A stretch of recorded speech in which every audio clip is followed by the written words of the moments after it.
This is the Andy Citron Injury Attorneys Friday Night Rivals, presented by Bishop State Community College.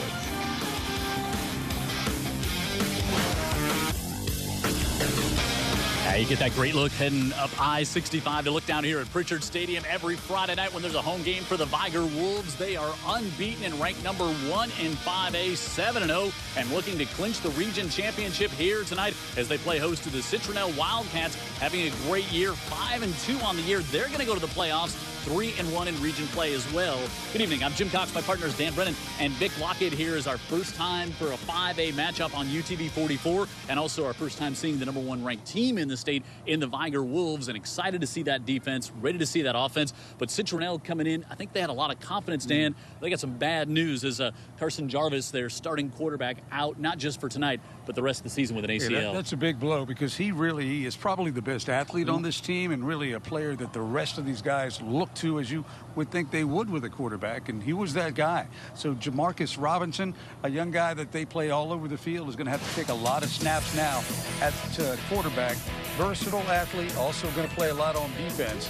Not the ideal situation coming into a game like this one against Vigor. Yeah, and there's other injuries we'll talk about after kickoff. Citronelle is really banged up coming into this game. We'll probably see Justin Johnson even get some time at quarterback for the Wildcats here tonight, and he has not played quarterback much in games this year, but he's probably going to get in there tonight. So, all right, Vic, so you've got a team that's down their starting quarterback, going to maybe get a new quarterback in to play some as well, and you're going up against the number 1 defense, not just in 6A, the number 1 scoring defense in the entire state in these Vigor Wolves. Yeah, can't you tell I'm real excited to see these Vigor Wolves. We're going to see a team that's a great defensive team.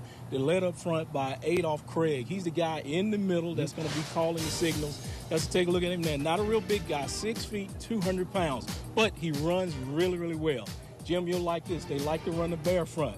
They like to send him up to A gaps and let the nose go to the opposite gap. And they've had a lot of success with that because the blitzes just seem to work.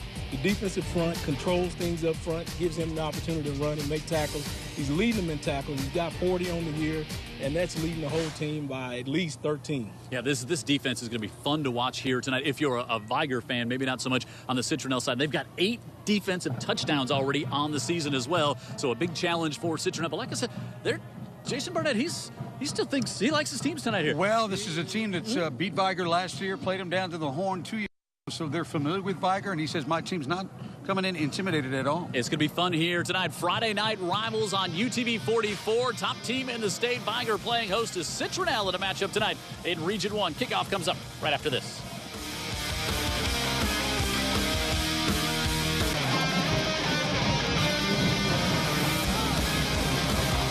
Injury Attorneys, Friday night rivals here tonight in Prichard. Citronelle in Vigor battling here tonight at Prichard Stadium. Let's get on the sidelines and welcome in the 4th member of broadcast crew, Tara Reeves. Good evening, Tara. Good evening, Jim. As you guys have mentioned, Vigor's stats speak for themselves, and Coach Barnett and the Wildcats know the challenge that they're faced with tonight, but Barnett believes the downfall of Vigor's opponents this season has been that they've panicked when they've fallen behind and done things that were out of character for the team, causing them to make mistakes, and then Vigor's just been able to capitalize on those mistakes. He explained to me that Citronelle knows who they are as a team. If they just play to their strengths for all 4 quarters, his team has what it takes to come out on top, because unlike Vigor, the Wildcats have actually been in games that have gone down to the wire and they've won out. So he's leaning on that experience to get a win here on the road tonight. I like his demeanor and his approach to this game. I mean, he says he'll take his guys. They've grown up too. They beat him here last year. So, hey, he'll take his team and go with him. Yeah, I agree, Vic. And he says, you know, we just want to get this one, like Tara said, want to get into the 4th quarter, give ourselves a chance, and see if maybe Vigor makes a mistake late in the game and they can capitalize. Yeah, just a shame that we're not going to get a chance to see the Citronelle team at full strength, because they've really have got they're a few men down for sure. And you would think they need it tonight. Yep, Caston Reed to kick off for the Wildcats. James Jackson, the talented wide receiver, takes this one for the Wolves across the 20. Big hole, watch out. Vigor looking to go up on top early. Can Jackson turn the corner, and he's pulled down by the kicker right at midfield. Caston Reed comes in to make the stop in this Vigor offense. We talk so much about their defense, but Vigor coming in, we're averaging 39 points a game. They've only given up 38 all season, and they put a lot of points on the board. James Jackson, who just had that great return there, one of their starting wide receivers, and Kyle Walker, senior quarterback, over 1,000 yards this year, 15 touchdowns against just 3 interceptions. And he told us in the pregame show that offensive line gives him some time, and he likes to get it to his playmakers out on the edge. And a pre-snap whistle here. Somebody's got some butterflies. I think it's the left guard. You want to narrow it down. Yeah, probably some big flies in his stomach. Yeah. So 5 yards against the Wolves. There's Derek Scott, 4th year, the 9th coach in Vigor High School history, 31-12, 20-3 in region play, back-to-back region championships here at Vigor, and a win here tonight will secure their 3rd in a row. Hartel Howell and get another whistle. And another one, and so well, if there's first anything to beat Vigor, it is Vigor for sure. And you know, Derek Scott told us staying on the field before, he said, you know, there's been a lot going on this week. It's homecoming, it's senior week. He's like, there's a lot of distractions. He's like, I really hope we come out and play well. It was almost like he had a little inkling maybe. Yeah, and the first 2 plays, indicative of it, huh? it seems to be. All right, Howell comes in motion, and this time it'll be Walker who keeps it, and Walker gets back to the original line of scrimmage, and he'll pick up 3 more. Walker's not a guy who keeps it a lot. He's a 66th run, but only 192 yards, so it's not a big, putting up big numbers there. Offensively up front, Sellers, Prichard, Rivers, Sewell, and Marshall. Good size up front, the sophomore Prichard, 330 there for the Wolves. Jackson on the outside, 4 touchdowns. Williams on the other side with 4 touchdowns as well. Cooper, the tight end, can grab it. And Howell, their leading receiver, with 24 catches on the year. Walker rolls out. He's got time now. Pressure coming. And he's hit as he flings that one out of bounds. If you felt the pressure coming there, Geoffrey Hutcherson, we're going to talk a lot about him. He's going to play on both sides of the football tonight. He's their 2nd leading tackler. Made the stop here. The Citronelle defense. Frank and Reed on the outside. Rocker and James in the middle. Linebackers, you can see Robinson playing there. He's going to go both ways. They might spot him some. Hutcherson, we just saw there. Brandon Washington. Then they get banged up. Both Manley and Peoples are going to be out tonight. Justin Johnson will be back there in the secondary. B.J. Jones will be back there. D.J. Malone will have to come into play some as well. They're going to have to really change things around in that secondary.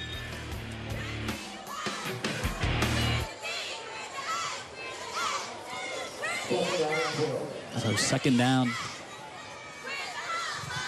Another flag. Yeah, got an illegal man downfield is what it is. Yep. It's called. Yeah, that rollout was really extended long. He was kind of waiting for his receivers to finally come out of their breaks. Probably got a lineman downfield thinking the ball's already released. Walker looking, wants to go to the near side, looking for James Jackson, and it's underthrown. And coming over there, trying to get a hand on it to knock that one away. Dorian Weaver, the sophomore, but he's big, 6'3", covers a lot of ground back there, and you can see Walker's got the arm strength as well. Floated that one up, left it just a little short, but he said he likes to take shots downfield to the edge, and we can see why. Yeah, well, he's got guys that can fly. That's not breaking news in Vigor. Seems like year to year they just go pluck them out of the orchard, But right? you got some guys that can really run, and they just put a lot of pressure on your cornerbacks and your edge guys. So 3rd and 12. Coming up. Zips this one on the near side. Able to get that one complete. Sidney Williams with a straight arm, and he's going to have the 1st down complete. And knocked out of bounds at the 27-yard line. Pickup of 24. And Williams with his 11th catch of the season. Nice job on that curl route. Turn around. Give him that stiff arm. Pick up some extra yards. Run after the catch. 3rd and 12. You're good route. To give that one up. Yep. Good route, and the ball was right there in excellent time. Yeah, Walker looked like another day at the office for him. I mean, It really just did. Come. He didn't think it. Wasn't concerned about the down and distance. Just completing the foot pass. Jalen Whitsitt lines up a tailback. He'll get his first touch and bounces it to the right side and moves ahead to the near the 20. Derek James to make the tackle for the Wildcats. It was interesting that Vigor won the coin toss, and elected to take the ball. Usually teams, almost everybody seems to usually defer, especially when you've got a defense like the kind of defense they've hung their hat on this year. Maybe just the opposite thinking. He's really confident in that defense and knows, hey, if we can get them behind us early, good point, we really could turn our ears back and just demoralize them. That is a good point. That may be what his philosophy is. Whitsitt again. Down to about the 17-yard line, grinding away on the left side. Joffrey Hutcherson in there to make the stop for the Wildcats. Going to bring up third and less than a yard here for the Vigor Wolves. Talking about Vigor looking for their third straight region championship. They won 6 straight back 94 to 99. Dominant teams up here, and Vigor with such a rich history, state championships, national championships awarded as well. A lot of players, too. Jimmy's and Joe's up here, right, Vic Lockett? Yeah, absolutely. Whitsitt with the first down to the 10. Cody Reed, senior, able to make the tackle for the Wildcats. You know, there's one thing that Jason Barnett did say. He said, you know, so many teams have fallen behind a Vigor, and then as soon as they fall behind, they think they got to start airing it out, and that's exactly what this Vigor Wolves defense wants you to do. Yeah. So I think probably no matter what happens, I think you're going to see a very patient offensive game plan when Vigor gives the ball to Citronelle here. Yeah, I think you're right. I don't think he wants to fall in that trap at all. Whitsitt, good penetration. Cody Reed to make the stop for the Wildcats. Loss of 1 on that one, so it'll be second and goal from the 11. Jason Barnett, our first chance getting to meet him. He's interim coach, named in July. Really all happened very quickly. Coach Funk resigned up there and took over, and he had been heading up the defense, so he stayed that way, but they changed around everything on offense, and really likable guy. Don't get a chance to see Citronelle very often. Really enjoyed getting to meet him this week. Rolling out. Walker looking, has some time, fires it to the right corner, and he's got the touchdown, Vigor Wolves. Artel Howell comes up with his 6th touchdown reception of the season. 26th catch on the year. He had 6 catches last week for 216 yards and 2 TDs, and he keeps up the hot streak going here. Yeah, Kyle Walker, he looks good in this opening drive. The quarterback that just does everything that the play is asking him to do. Not more, not less. He's just looks pretty confident as he rolls out, Vic. I agree with you, yeah, and that's that's one of the good things about having a senior quarterback. You know, he's not going to get flustered too quick. He's seen a few things, and he's got that experience. Dylan Stallworth with Walker holding for the PAT.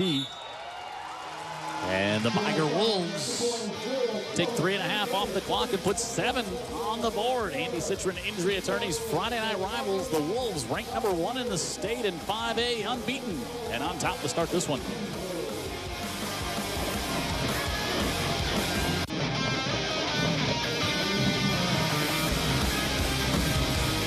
You know, that's one thing you're going to get. You're going to get the Vigor band. They're going to be good here on a Friday night at Prichard Stadium. Jim Cox, Dan Brennan, Vic Lockett, Tara Reeves in the sideline. David Sharp, our statistician. Jared Kihas in the truck. And we're here at Vigor. At Vigor, you never have to say strike up the band because they're already doing their thing. You just got to quit dancing.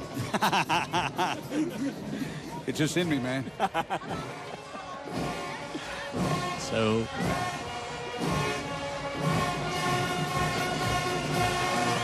I just think the fact that Citronelle is so familiar with Vigor, Jim, they've got kind of a confidence playing this team. You know, for some teams, that might have been a big score. For Citronelle, maybe not so much. Let's see what they do offensively. DeAnthony Walker with a kick, and it's bounding around, and Vigor might get it instead. Able to be picked up by Cody Reed there. Wow, that was just dangerous, and the upman didn't know the ball was right behind him, and it had kind of checked up, and it was actually coming back toward Vigor. Yeah, it was kind of first things first here. Before we see what they do on offense, they have to possess the ball. Sure, absolutely. So, as we said, Carson Jarvis, senior quarterback for this Citronelle team, out with an ACL. They just got it diagnosed yesterday. They were really hoping it was just a sprain. He's going to be able to play next week. There's Jason Barnett. We talked about him taking over. He's 3-1 in the region. They're going to go to the playoffs, off to a great start, 5-2 Citronelle. And so we'll see Jamarcus Robinson And we'll also see Justin Johnson at quarterback, and they'll start with Johnson. And Johnson gives it off to Geoffrey Hutcherson, and he is introduced to that big Vigor defensive front who has shut everyone down so far here this year. Dawson Dykes, who is the guest on our pregame show at left tackle. Zach Bird, Jackson Delaney, Justin Reed, Dawson Stringer up front. And you got Peoples, he's hurt. He's out here tonight. We'll see Cody Reed filling in for him tonight. Aaron Belt is there. Also, we're going to see Geoffrey Hutcherson in the backfield. And Justin Johnson moves in at quarterback, and this is kind of a mash unit for the Vigor Wolves. Defensively, they're licking their chops, seeing all the injuries of Citronelle and big penetration there. And Hutcherson, he was one of the players that was singled out by Derek Scott, talking to Dan and I on the field beforehand. He said he's a really talented running back. He's got 10 touchdowns on the year and over 600 yards. And 3rd and 6 now coming up here. This Vigor Wolf defense, Walker, Lewis, Austin, and Little up front. They're the ones that they get it done. And Vic Lockett talked about that. You got Adolph Craig in the middle who likes to clean it up. E.J. Thomas on the outside, DeMarcus Snow as well, and Darius Evans Busby, Dylan Stallworth, Taurus Russell, and Sidney Williams in that secondary. 36 sacks on the year, 13 takeaways, 8 defensive touchdowns. Just stout. Unbelievable. 36 sacks, as I said. They beat Faith last week as Johnson wants to keep this one, and Johnson's going to gash him up across midfield to the 47, and a first down for the Wildcats. Last week in a 41-0 win against Faith, 5 total yards of offense for Faith in the contest. They had 14 negative plays. They held Jackson to minus 51 rushing yards in that big win up there. And Justin Johnson picks up 12 there. You guys have seen a lot of games. How many games have you seen where you went 4 quarters and the offense picked up 5 yards? That's amazing. On any level. Yep. Well, I have been watching the Chicago Bears offense for a long time. So first down, Hutcherson right up the middle, and it's brought down there at the end of the play by Austin, one of the guys in there. And, this is exactly what Jason Burnett said, Dan Brent. He said, we're just hoping. He said, we're not going to sling it around here tonight. We're hoping we can just get a block up front and then get a chance to get to the second level. And they've done it a few times. And he's okay with punts. Yeah. Punts are good. Yep, he's all right with all that. And they're even letting the play clock roll down. In fact, they caught a break on 3rd down. They were late, and the refs did not catch it, and they were able to make the first down. Justin Johnson. Penetration and nothing doing. DeAnthony Walker going to pick up his 13.5 sack on the season. Yeah, he made it look easy. I mean, he dispatched of the blocker, and then the quarterback was in his hands. You got Walker on one side, and you've got Desmond Little on the other, and Little's the one getting all the big attention from the SEC schools. Absolutely. Yeah, because DeAnthony Walker on the other side is the little guy at 6'3", 215. Little Desmond's 6'5". Yep, and Coach Scott just says Jamarcus Lewis and Frederick Austin, they just wreak havoc in the middle and let the guys on the edge come and clean it up. Johnson will roll out, looking to throw, fires it, and almost intercepted as Sidney Williams goes both ways for this Vigor Wolves team. He's a starting wide receiver, and Johnson was a little late in delivering that one. And wow, good defense there by 6'2", long arms right there. He looked like a goalpost there trying to throw around. And going against, Aaron Belt, who's also 6'2" as well. So we'll watch that matchup tonight here. This Wildcat team lost 15-6 last week to Jackson. And that was one that Jason Barnett thought they just kind of gave that one away. They wasn't really happy there as Reed on the kick. This one comes to the near side and bounces out of bounds, and will be just inside the 20. It'll be at the 19-yard line. And Vigor comes back out, so Citronelle does get a first down, and then they do have to punt and see if we can get a TV timeout here with 5:16 left here in quarter number 1 as we're it looks like we will get our TV timeout. We've much discussion down in the field whether we're going to get it out. So we'll take it. 7-0. Vigor has the lead. They're going to get the ball back here with 5:16 to go in the opening quarter.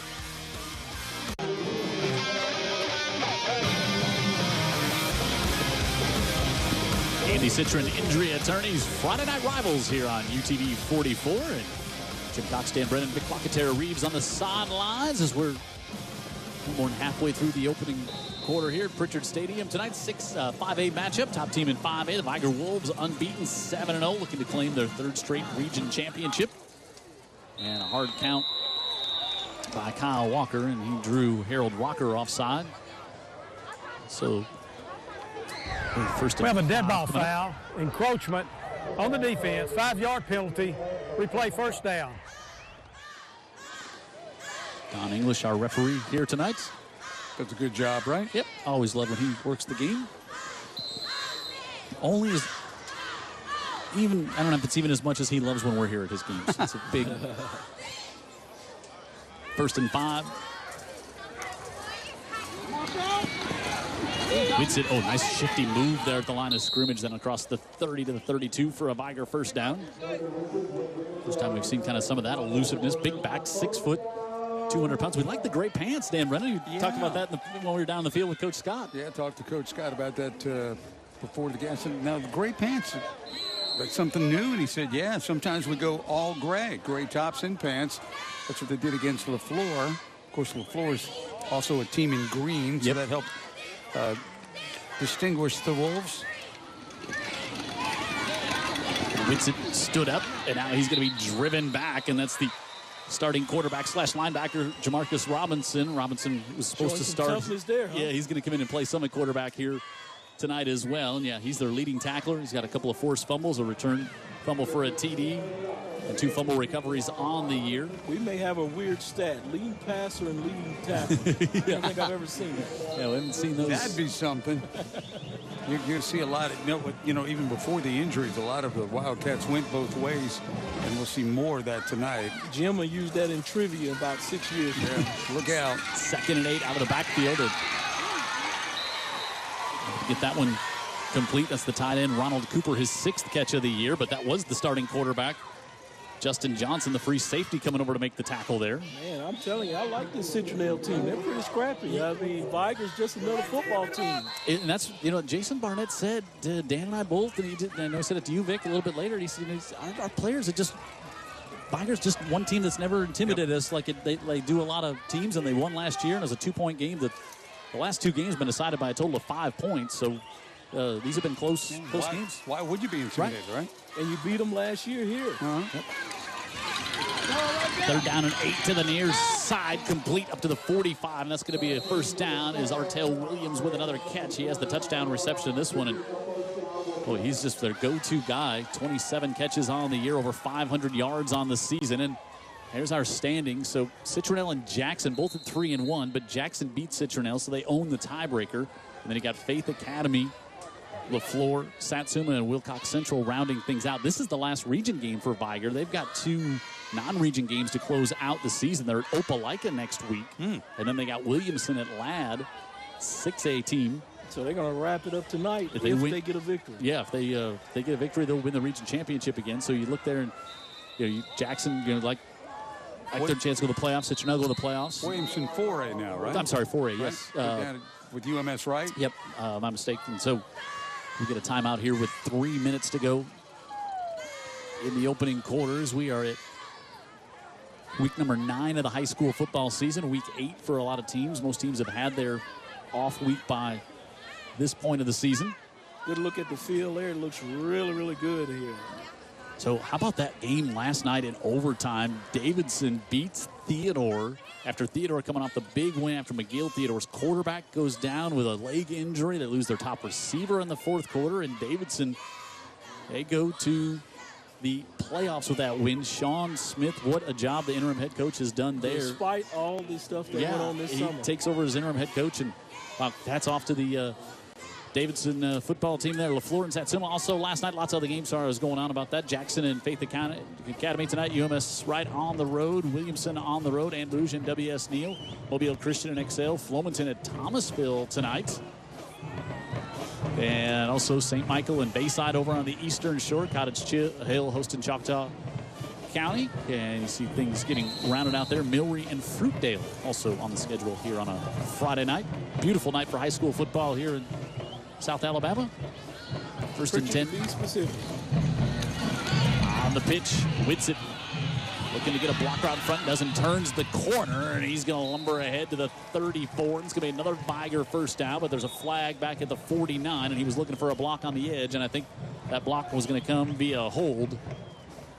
Had a wide receiver out there trying to seal things for Whitsitt, and I think this one's going to come back against the Wolves. Well, he turned into his own blocker once he got into that crowd. He started just plowing through some people, but unfortunately, it's not going to count.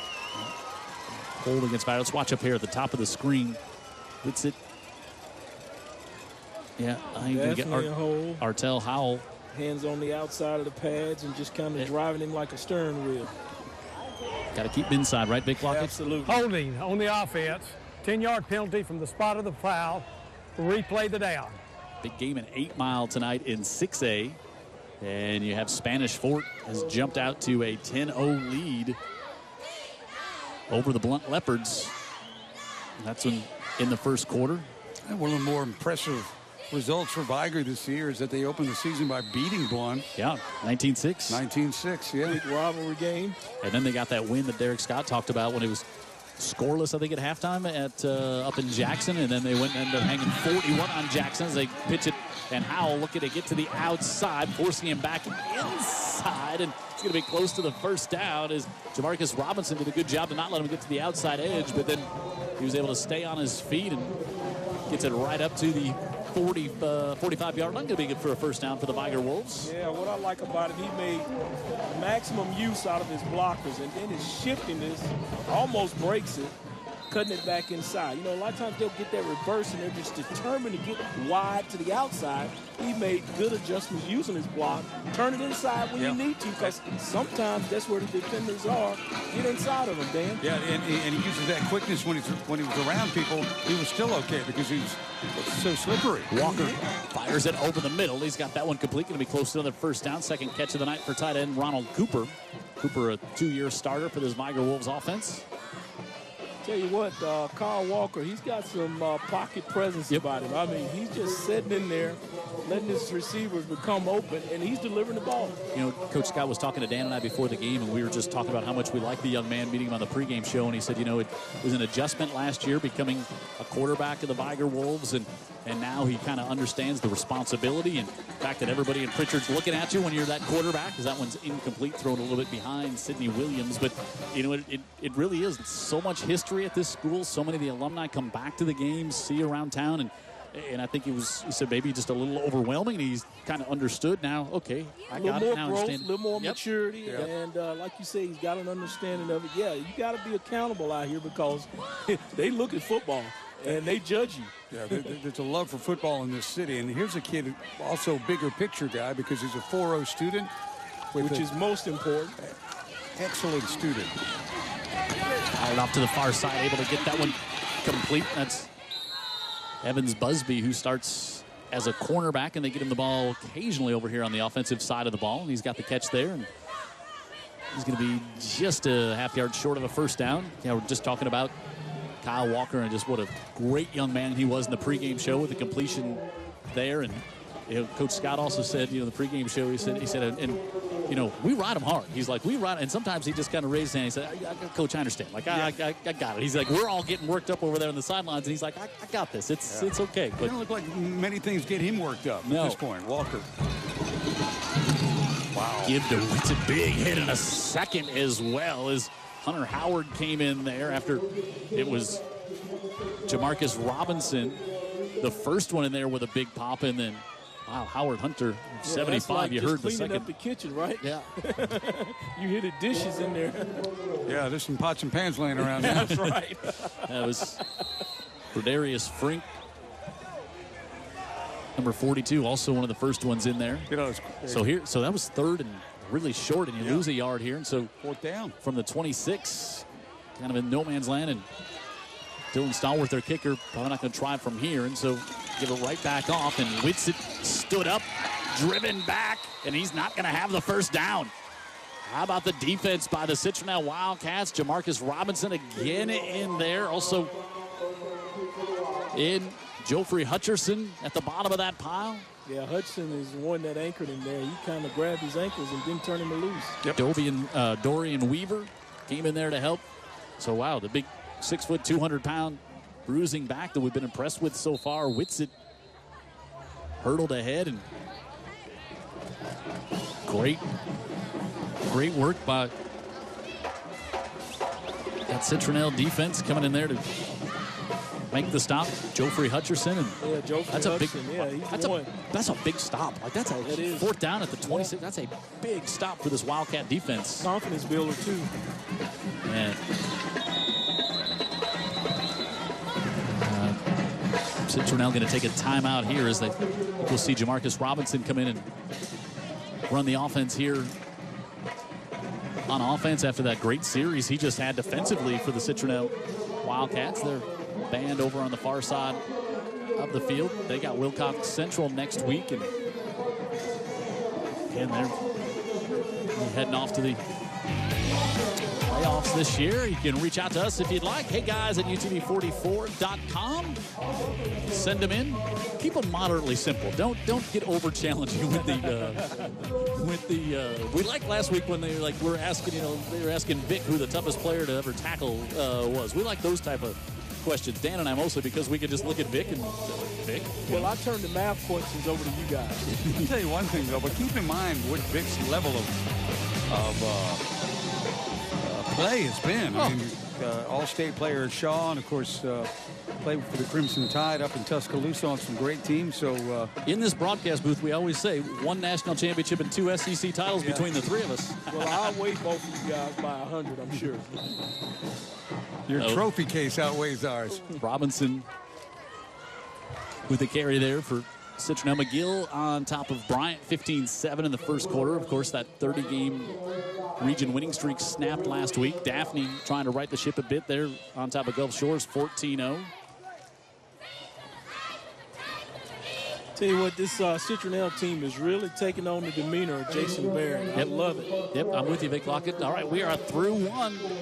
Vigor scored their first possession. Citronelle came up with a stop, and they got the ball back. It's the Andy Citron Injury Attorneys Friday Night Rivals here on UTV 44. Second quarter action coming up right after this.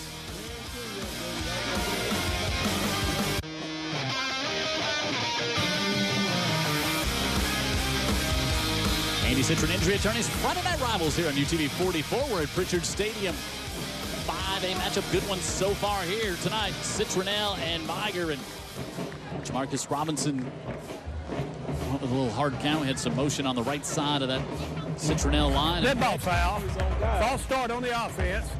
5-yard penalty. Replay the first down. Okay, so Vic, when you have a defense that's given up 38 points all year, those are just things you can't do. You can't get behind the chains by your own doing. You don't want to help them out because they're going to help themselves just enough eating you up. Keep an eye on you don't want to spoon feed them. Austin, the nose guard, getting a lot of penetration. And as the game wears on, that may become more and more evident. Yeah, that front four for this Vigor team, they all started as sophomores.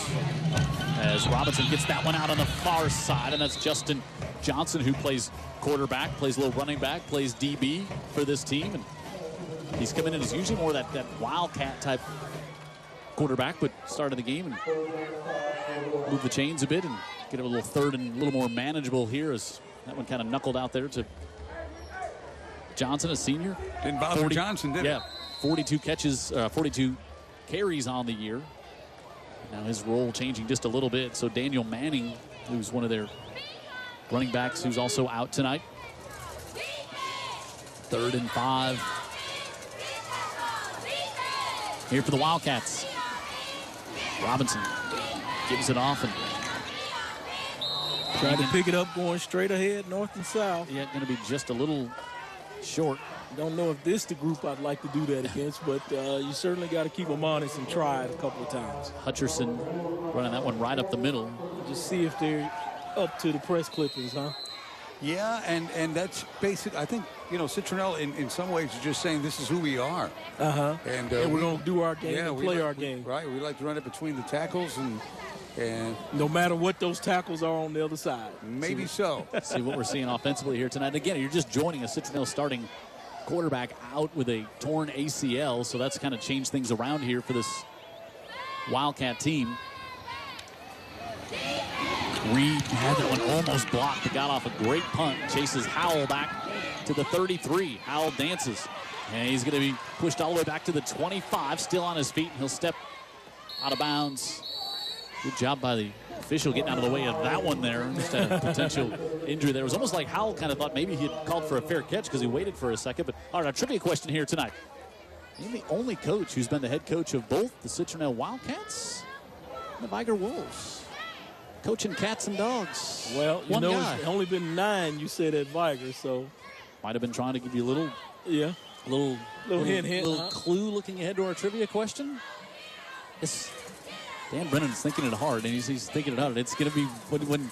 No. Dan Brennan's got it. Oh, you got it. Okay, good. Tonight without talking about the great one, so it's probably the great one. I think when you see it, some people will be like kind of smack their head like, oh, yeah. He hits it.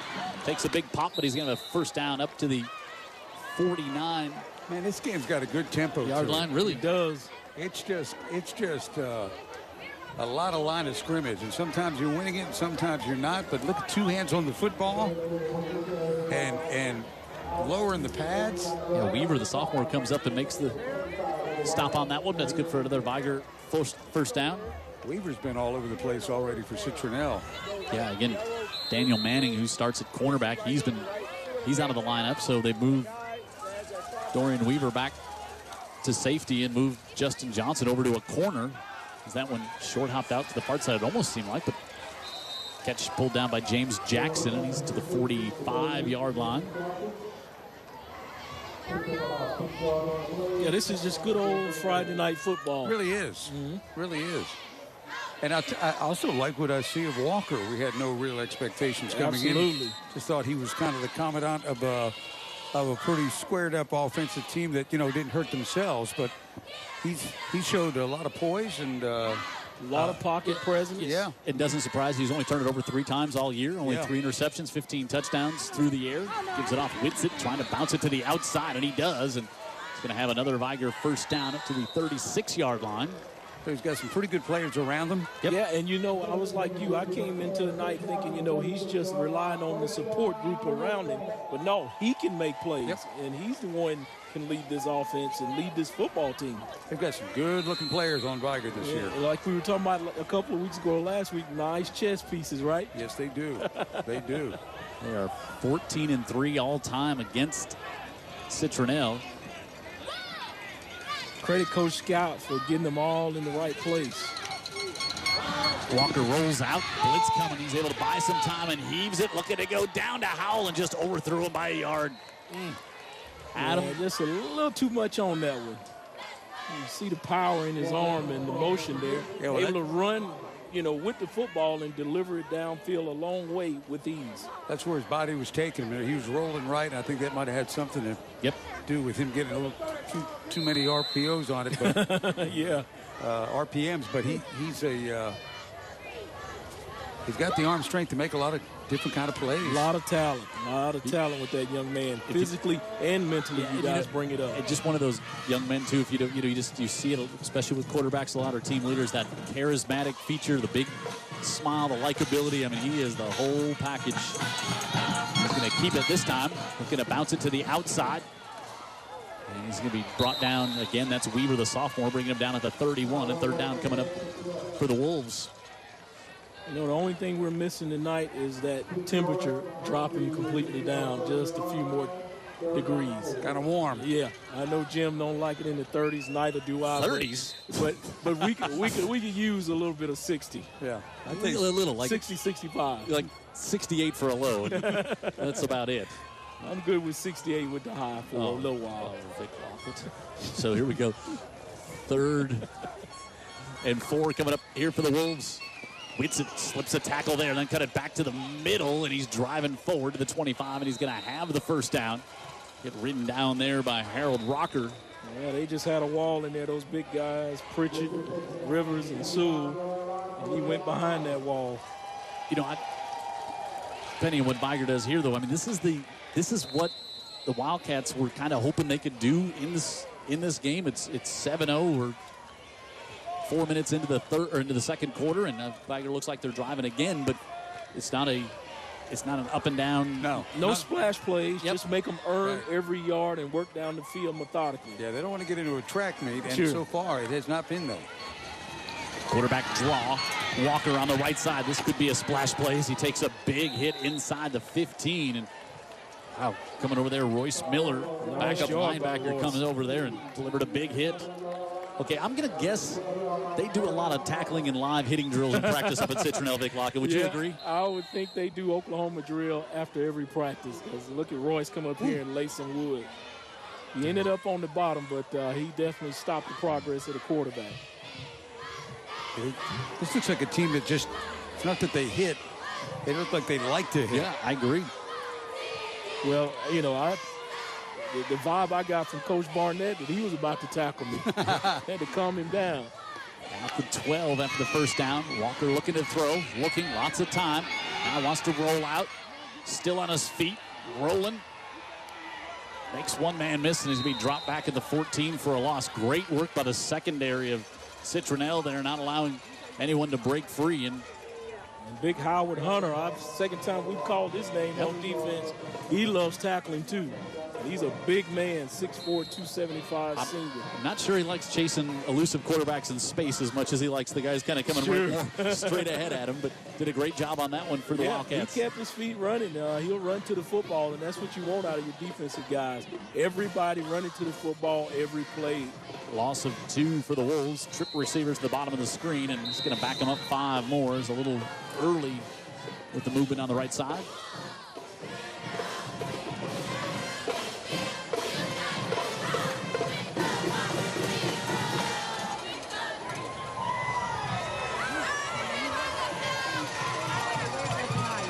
And Don English, tell us. We have a dead ball foul. False start on the offense. 5-yard penalty. Replay, second down. St. Paul's, after being shut out the past 2 weeks, they're up 28-0 in the first quarter against BC Reign. Faith leading Jackson 7-0. Bayside and St. Michael still scoreless. Foley at MGM 7-0. UMS Wright 7-0 on top of Escambia County. Now Walker looking over the middle for Howell's favorite receiver, and he's got it for the touchdown. 16th touchdown pass of the year and 6th touchdown reception. I can see why he makes Artel Howell his favorite guy. Did you see how he just kind of retorqued his body and adjusted it to the football? Yeah, he got and took on the hit and made the tackle late into the end zone to make sure it's a score. That's a talented football player right there. We saw it on his return, on the kick return, and he can do a lot of things with bodies around him. Dylan Stallworth, as we see the replay here, and wow. That's a tough catch. Yep, you know you're going to take a lick at the end of it as well. Brandon Washington there put the pop on, and Stallworth's PAT is pushed to the far side, so it's 13-0. But Vigor, #1 team in 5A, on top now by 2 scores, taking on Citronelle here tonight at Prichard Stadium at Andy Citron Injury Attorneys Friday Night Rivals.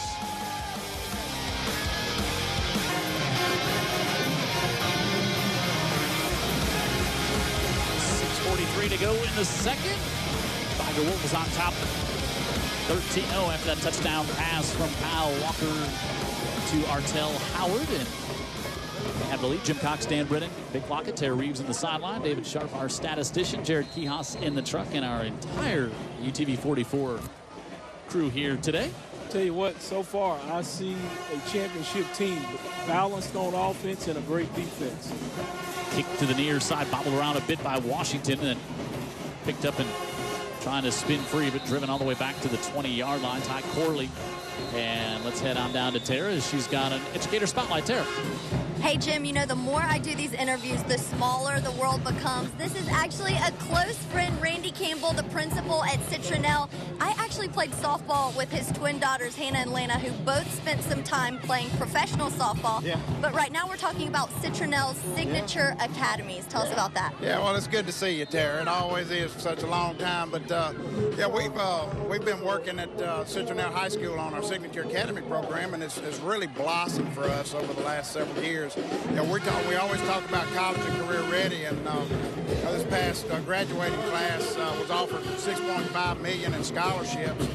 And then we had 43 of our kids this summer get paid internships through our Signature Academy program, and that translates into jobs. We have a lot of our kids that you know, everybody's not meant for college, but we have a lot of our kids that go right into the job force, making, you know, $60,000, $70,000 a year, even after a couple of years, and those are career level jobs, and we're real proud of what we've done with that. That's truly remarkable, and the Wildcats having an impressive season this year. We really were impressed with Coach Barnett when we spoke with him on Wednesday. Talk about the football team. Yeah, you know, I love Coach Barnett. He's done a great job with this team, with the community. You know, our level of spirit in our community is really high right now, and it's good to see. We see a lot of Wildcat Nation signs and business windows and things like that. So, you know, our kids are doing great. They've got great attitudes, and it's been needed there for a long time. And so we're real proud of our coaching staff. Our parents are great. We got great parents, and we love seeing the success of the program. Well, thank you so much for speaking with us. Good luck to the Wildcats, and good to see you. They're great to see you, Tara. Tara, everybody knows Tara. Everybody loves Tara down the sideline. Yeah. We love having her with us as well. Educator Spotlight brought to you each and every week by Coastal Alabama Community College. We'll hear more.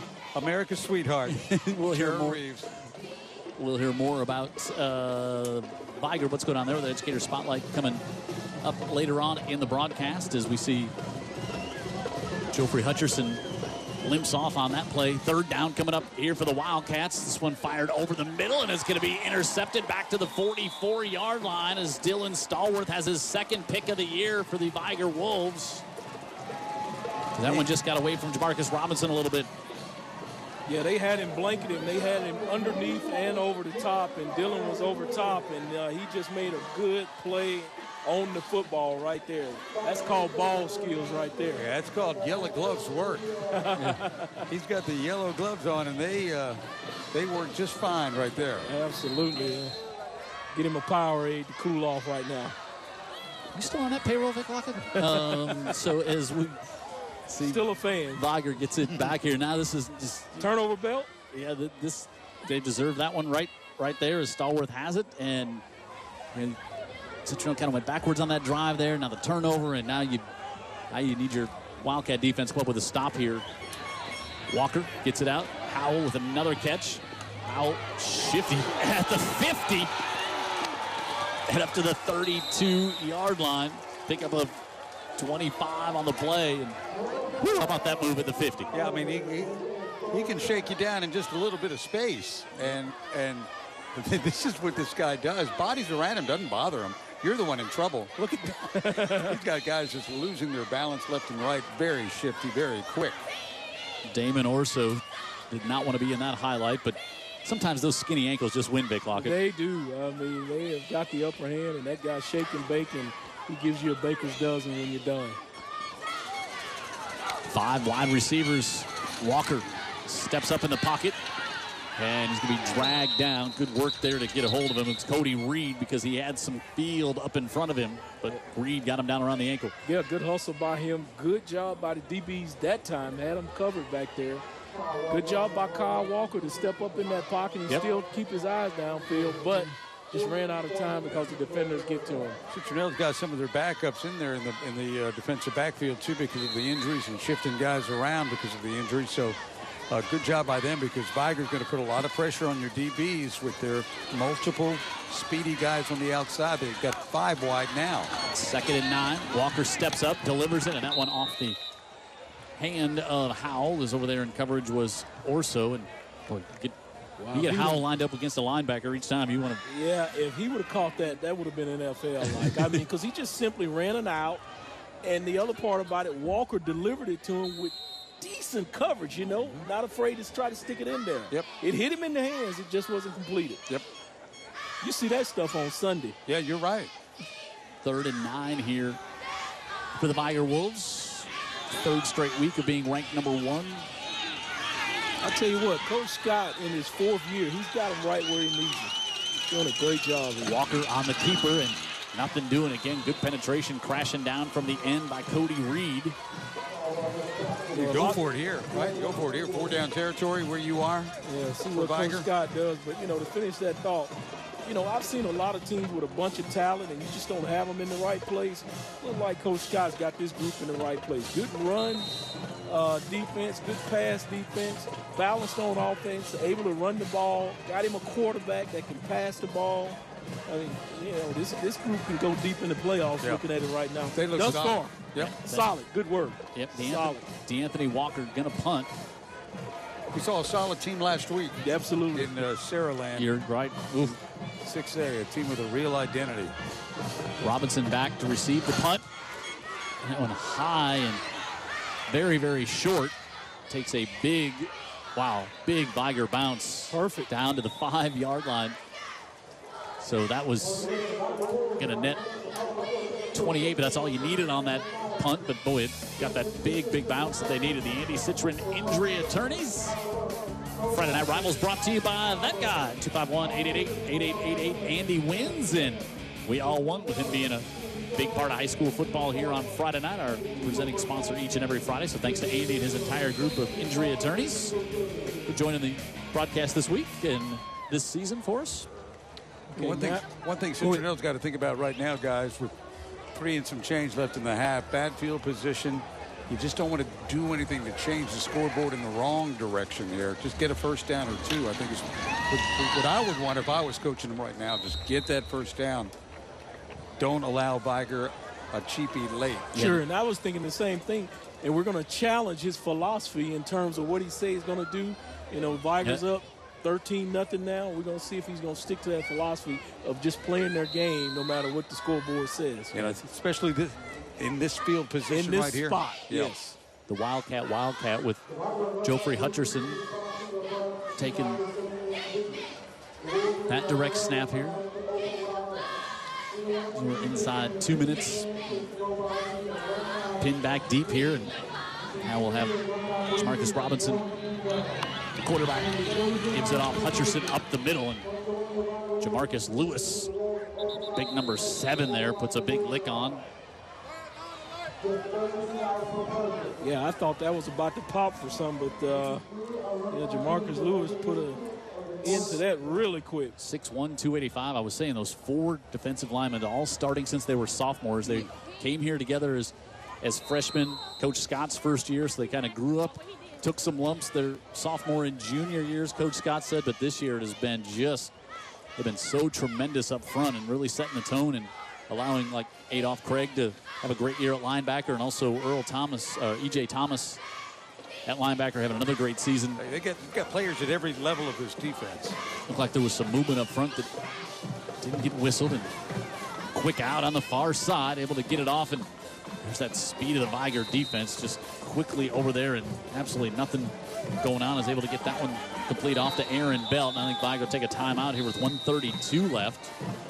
Yeah, how quickly that ball got out there. I thought it was going to have some type of prominence to it, but that defense just jumped on it really quick there. Take a look at Coach Scott, twin brother Eric, up here in the press box with us. Yep.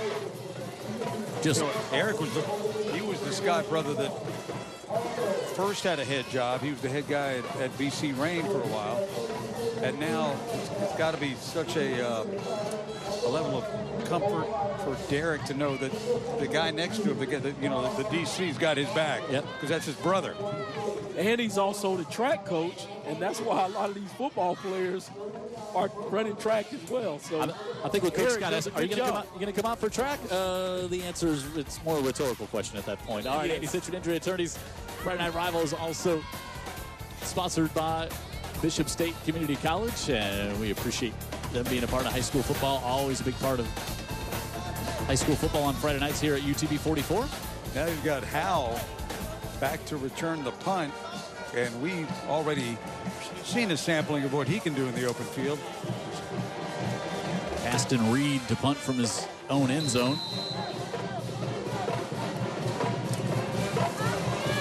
And Howell stands inside the 35.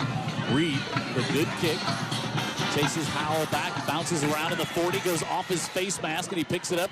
And Howell going to be brought all the way back down at the 48-yard line. Great hustle down there on special teams. Ty Corley, who's the long snapper, and goes all the way down the field to make the tackle, and dangerous for Howell there, especially when it bounced up and came off his face mask. And ball got kind of loose there. See what Vigor's done so far here this year. They got that big win Dan talked about over Blunt, 19-6 to open things up, and then they really went on a roll, gave up 9 points in the next 3 weeks, and then that big win over Murphy, non-region matchup, LaFleur and Faith, and then they'll be road-tested, tough road trip next week up to Opelika, a 6A opponent.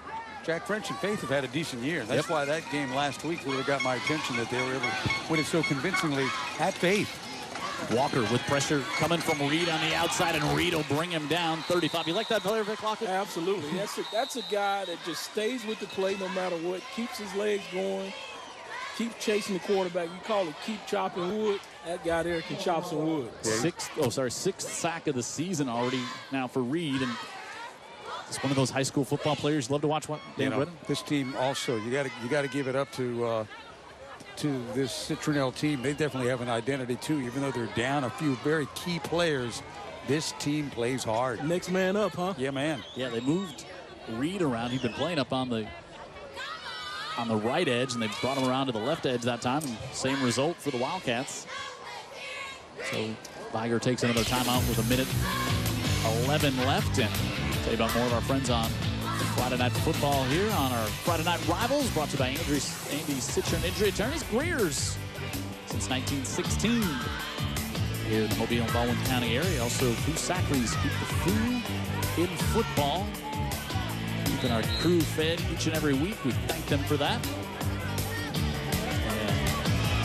Good hospitality up here in the press box for the people here at Prichard Stadium, always delivering food to us as well. They know that'll get on my good side every single time, Dano. Yeah. Miss Gwinnetta Ward, I spoke to her prior to the game, and true to her word, she's going to send us something to eat up here. Yeah, we love coming. You got there, Victor. I'm not sharing. We love. He hasn't even peaked yet. He's treating it like Christmas morning. Big chest to see if Lockett can hang another 1:11 without looking. Walker scrambling ahead, and he's going to be well short of the first down and bring up third down here for the Wolves. And one timeout left. But I think that is the play that Walker told us he likes the most, when everybody just goes deep. And we were joking that somebody will be open. Well, that time, turns out Citronelle had him bottled up pretty good, but he likes when all four go vertical, and he picks somebody out for a deep one. 3rd and 8. Walker, Reed coming, fires over the middle. He's able to get that one complete to Williams, and Williams is going to have the first down. Look at him dance around, and he's up the 37-yard line with 29 seconds left. Pick up a 14, good for the first down. I bet he could do that on Saturday night in the middle of the dance floor. Yeah, I'm with you, Vic Lockett. Great move. Keeps his balance and picks up the yardage necessary. Now, flag dropped.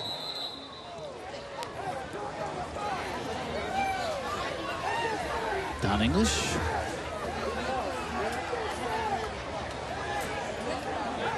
Citronelle will get the ball to start the second half. Dead ball foul. False start on the offense. 5-yard penalty. Replay first down. 4th penalty against the Wolves here tonight. 23 seconds left in 1st and 15, and the clock will start back up. Walker, 5 wide receivers, 3 to his right. Pressure coming. Walker airing it out for the corner, wants Howell, and he just threw it over his head, incomplete with 11 seconds left. Yeah, didn't give him a chance there. It was out of the field of play, but we got another shot here with 11 seconds on the clock.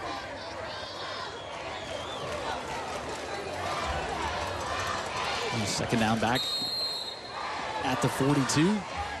Coming up just before halftime, Coach Scott will check up with Tara Reeves. Walker steps up in the pocket. Flag going to be a hold. Walker looking for the end zone, wants to get it to Howell, and he's got it, but I think this one's coming back for the hold. Wow. I mean, he was double covered, and he still came down with it. He got the separation and was able to go and haul that one 8 yards deep in the end zone. 5'10" of him. Yeah. Walker just trying to buy a little extra time, and that's when one of the linemen grabs somebody. And that's going to take away a big play. Yep. Really. And another big play by Howell. Holding on the offense. 10-yard penalty from the spot of the foul. Replay, second down. Citronelle's very fortunate that one didn't count, or that could have really been demoralizing going into the half. Yeah, you're right, Big Rocket. 2.5 seconds left, and I think Vigor probably just going to say, okay, let's not have anything wonky happen here in the last. I think they're going to try. Oh, no, they're not. How about that? Okay. 5 wides, kneel down. I don't think I've ever seen that. Right. I mean, with the formations, you figured they're going to do something. Sure. So they got the pieces to do it. They got it. They will take the lead into the half at 13. Oh, they just had that touchdown called back, but still they're on top. Their defense continues to be stellar, and again giving up 5 a game, and you can see why, as they've been so impressive here in the first half. But hats off this Citronelle team. Again, lots of injuries coming up here, and they came here to play tonight as we get ready to send it down on the sideline. Tara's got Coach Reed. Tara. Coach, penalties have taken points off the board. How do you clean things up in the second half? We just got to be better stewards of the ball. We're hurting ourselves right now. Penalties are penalties. We just got to clean it up. And your defense has been a topic of discussion all season, showing some dominance tonight. What do you hope to see in the second half? Just be a little more disruptive, get turnovers. We got one right there with the interception, but we felt like we could get some more, so we need to get some more turnovers. Thank you, Coach. Thank you. How about that, Jim? They got a shutout at the half, and he's pointing out the problems with the defense. Oh, to have those problems, say a lot of the coaches across the state. No kidding. Derek Scott, head coach of the Vigor Wolves. Cole Dewitt was our player of the week last week from Saraland. What a performance by that young man, and the Spartans go to St. Paul's, shut out the Saints on the home turf. And again, Dan Brennan, we've been singing the praises of this Saraland team since we saw them last week. Yeah, they were on that evening, they were very complete, and when you look at their body of work this year, you can see that's just the way they've been playing. Cole Dewitt, one of the leaders on that defense. Yeah, they just got a lot of guys that play really hard and play assignment football too. They're just not. We didn't see them ever out of place, and then they play to maximum effort, and when it doesn't go their way, it goes their way. Yeah, right. Yeah, exactly. And they weren't out of place. They were in the right place there. Cole Dewitt recovered that fumble for the always chase the ball. Touchdown, and Saraland with the win. And here tonight at the end of the game, you can go to UTV44.com and you can vote on your favorite player of tonight's game. We'll give you 3 choices, and right now it is halftime, and it's homecoming. It's senior night. It's a big night here. Final home game for these Vigor Wolves until the first round of the playoffs. And right now they lead Citronelle by a score of 13-0. Halftime action coming up right after this.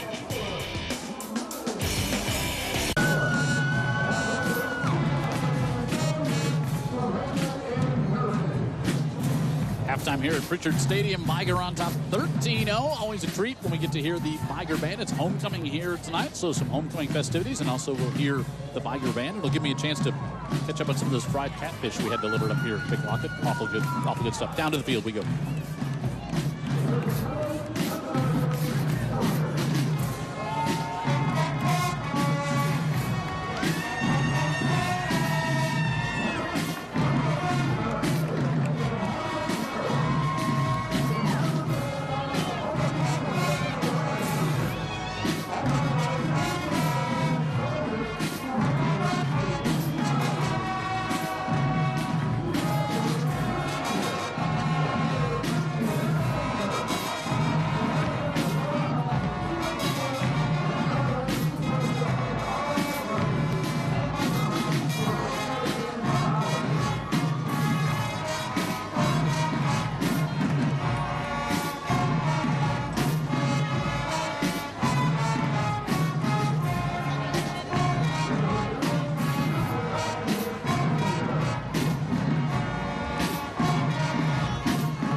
score here at Prichard Stadium. The home team, number 1 ranked in 5A. The Vigor Wolves on top 13-0. Homecoming here tonight at Vigor, and also it's senior night. Let's go back down to the field and enjoy some more of the Vigor band.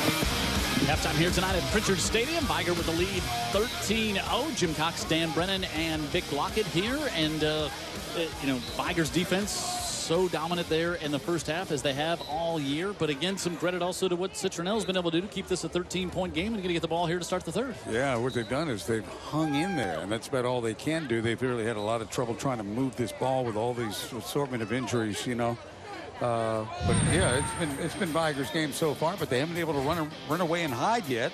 Kendall Walker wanted to see this young man play in 2 first-half touchdown passes, and they both went to this young man, Artel Howell, 2 on the night, and now he has got 7 on the year, and he's got 4 in the last 2 weeks as Walker scrambled around and took a big hit there, but we've really been impressed by his poise and just his demeanor out there in the field and just overall football presence. Yeah, great presence in the pocket, and he'll run it when he has to, but he still keeps his eyes down the field if he's threatening to run. But he's got a guy right there like that's catching footballs, torquing his body around, getting it past the goal line. I'm assuming he's going to want to throw it to him most occasions. Yeah, you look at what that first half has looked like. Just 1 first down for the Citronelle Wildcats, 10 for the Vigor Wolves. 26 yards of total offense, just 3 passing yards. And again, Citronelle lost their starting quarterback as Carson Jarvis went out with a torn ACL, so he's not been in there. But Citronelle hanging tight with this Vigor defense and offense with the lead 13-0. And Citronelle hanging in there. And let's find out what Coach Jason Barnett had to say. Tara caught up with him just a moment ago on the field. Tara. I sure did. He said they have to do better on third downs, both on offense and on defense. He said defensively, Vigor was in multiple 3rd and long situations, and they gave up the first down. And then offensively, they just have to be able to convert. They need to quit having 3-and-out situations. They start with the ball this half. We'll see what they can do. Those are some good points. I agree, because they did convert a very 3rd and unmanageable play. Yeah, on that first drive, I think they had a 3rd and 12 they were able to pick up there, but this is just a tough task for the Citronelle team. But Vigor, again, they can clinch the region championship with a win here tonight. 7-0 on the year. We talk a lot about this defense, and, certainly warranted. This offense has impressed me with Vigor. Yeah. That's been the thing that's been the eye-opener, because like that, picking up 3rd and 12, and you got that kid Artel Howell, which I didn't know anything about, and then coming here and Kyle Walker is just playing with poise and presence in the pocket, delivering the football and managing that offense. Very pleasant surprise. Looked like a totally balanced football team out there. Yeah, it's kind of surprising. As well as they play, they've only got 13. Yeah. After the first 2 periods, you could probably give Citronelle some of the credit right there. But this Vigor team is poised to make a run in the playoffs. Anthony Walker kicks that one off, and a fair catch called for on the kickoff at the 30-yard line as Cody Reed. I'm sorry, that was not Cody Reed. Correct that. That was Brandon Washington. And now we'll see the Wildcat offense, and again, just 26 yards of total offense, 3 through the air. Got to get a little something going, but there's been a lot of teams who have had that same thought here this year playing this Vigor Wolves teams. We've got to get something going on offense, and easier said than done. Yeah, that defensive line, Jim, that you talked about, that they all came in as freshmen and played a lot together, and sophomores took it on the chin a few times, but they have been winning the region, and so a lot of these guys now seniors, they've got a really good defense starting with that front. Out across the 30 with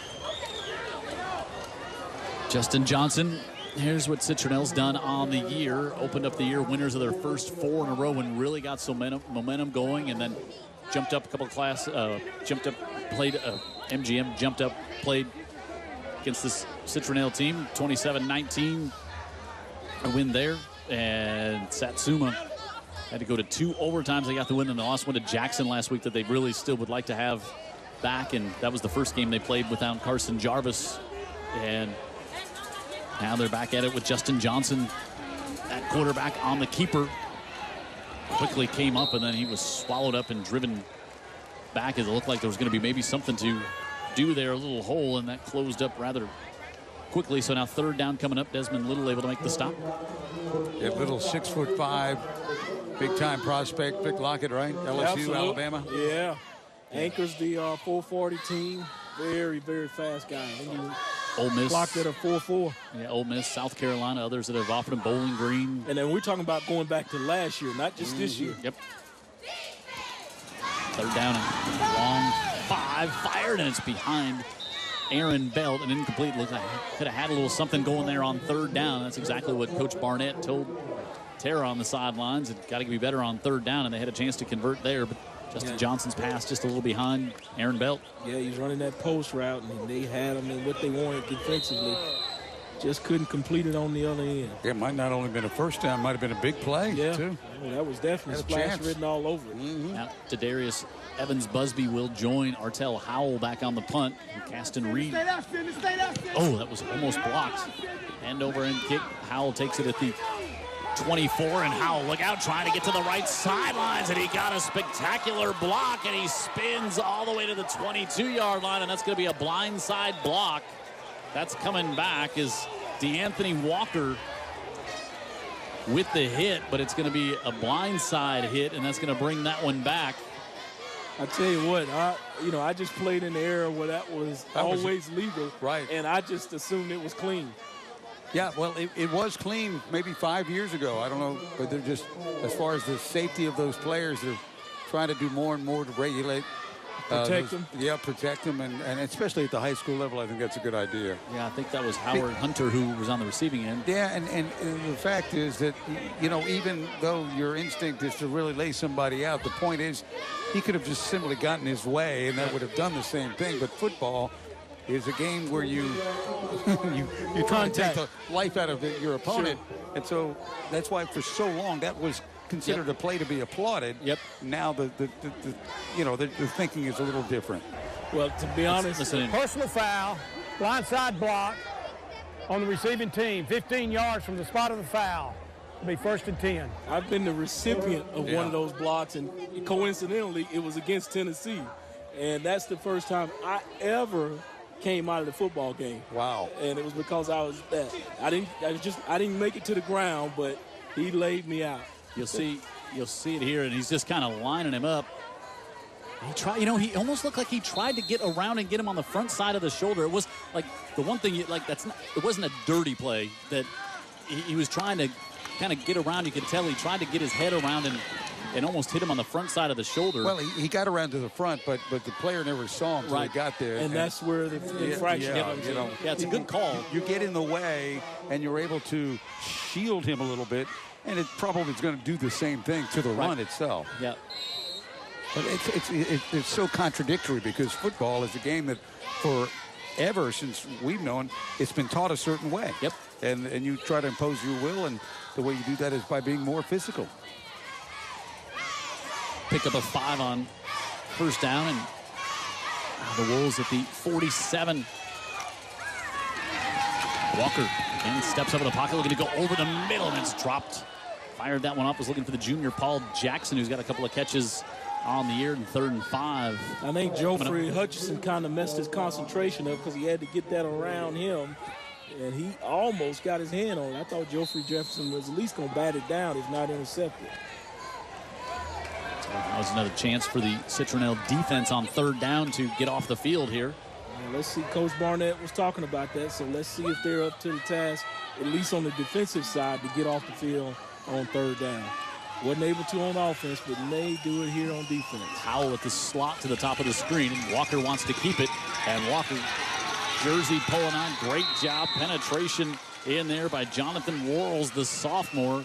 Nice job by Jonathan there. Grab him by the shirt tail. Don't turn him loose. Good-looking sophomore there, 6'2", 230 for Citronelle. And so we'll have a 3 and out. Just what Coach Barnett said. Hey, we got to get off the field on 3rd down. Defense was up to it in the air, getting off the field. So, unless Vigor decides to fake it here, Dano. Yeah, I don't think they're going to. Let's see. Jamarcus Robinson back to receive it. Citronelle could use a little help on special teams, and now they get the pressure here. And now not a fake, but going to take off with it. And Walker out across the 45, and he's going to have the first down. That wasn't a fake. It was just great pressure on, and the great athlete able to pull it down and take off. And DeAnthony Walker, who just had the penalty called against him. You know, the pressure came from one side, and it just so happened the other side had collapsed. He had a lot of room to go. And clear sailing. Yeah. Here comes the pressure. He see it coming right there, and he decides not to stick his leg out. And you see the outside defender for Citronelle had fallen down on the play, and that's what opened things up on the right side. And, boy, you're Citronelle, you're like, all right, we get the 3 and out, we get pressure, looks like we're going to block a punt, and then all of a sudden, one of the great athletes on Vigor makes a great play. The opposite happens, right? Yeah, so Coach Barnett is going to have to start saying now, we got to get off the field on 4th down. Yeah. DeAnthony Walker, who plays great at that defensive end spot. Now, this is Kyle Walker, and he's going to be dropped for another sack, and again, it's Jonathan Worrells. That's his second. Yeah, he wanted the tunnel screen over there, but Citronelle did a great job of defending it. He knew if he'd have threw it out there, it would have been a sure interception, and he just decided to make the best of it and run upfield. So that's a great decision by Kyle Walker there. Good job by Citronelle's defense defending that tunnel screen. Yeah, they really smelled that one out. They did. So, you know, Citronelle they're going to go on the road in the first round of the playoffs. There's going to be a team that's not going to be real excited when they watch the film to watch this team roll in and take them on in round 1. And another penalty, 60 yards so far on the Vigor Wolves, and we'll see if that adds to this total here. Dead ball foul. False start on the offense. 5-yard penalty, replay, 2nd down. You watch Citronelle, you get the impression that after this game, if they had engine trouble with their bus, they just run home, and they would never complain about it. Sure. You know, they work hard. Very workman-like attitude, lunch pail type team, and that's the vibe I got from Coach Barnett. Yep. You know, he's not afraid of anybody. If you're on the other side of the football, we're gonna play you.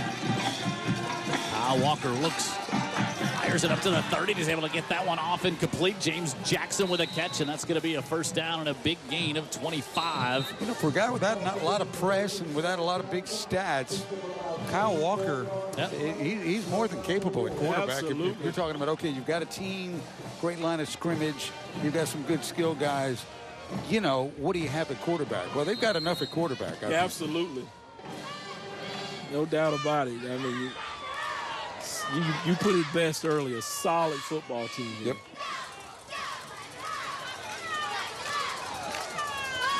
Walker rolls to his right, sets his feet, keeps up looking downfield. Pressure coming from the backside. Tries a straight arm, and he'll get forced out of bounds. Another Citronelle sack here.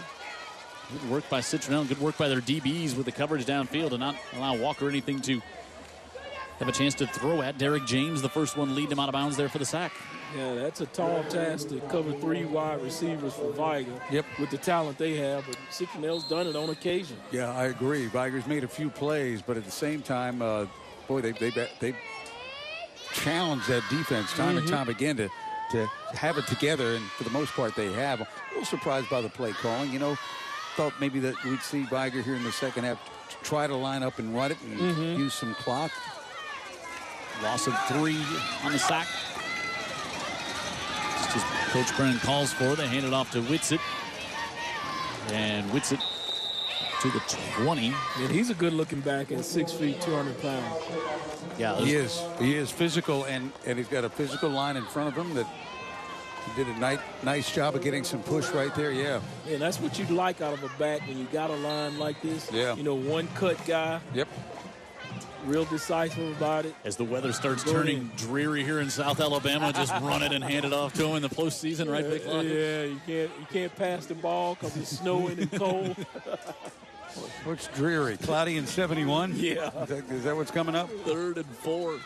Walker wants to keep it, looking to bounce to the outside, trying to turn the corner with pressure coming, and he does. Slips one tackle, and it's going to be 1st and goal Wolves as Walker fumbled it right as he was brought down on the play. Justin Johnson able to make the tackle. And it's 1st and goal. Watch Walker here, not gaudy numbers running the football this year, but boy, when he does it, he is impressive. Huh? Yeah.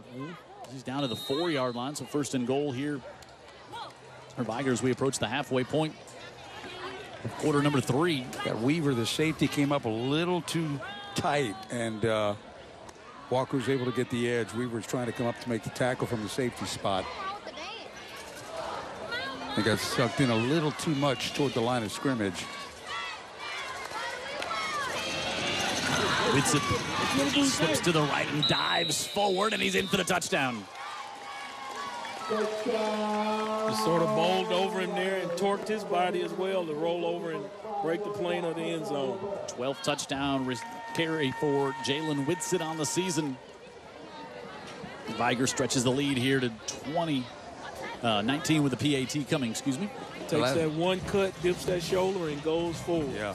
Last 2 weeks, I think we've had a pleasure of seeing a couple of teams that are in their stride, you know, that you look and you hear and you read about them and you say, they must be pretty good. And then when you watch them, not only do you confirm that, but you can see why they're good. Yep. Walker to hold here. Dylan Stallworth for the attempted PAT, and it's blocked. Man, that one didn't get any height at all. Nope. So it's 19-0 halfway through the 3rd. And Vigor starting to pull away a bit of this one on the Andy Citron Injury Attorneys Friday Night Rivals.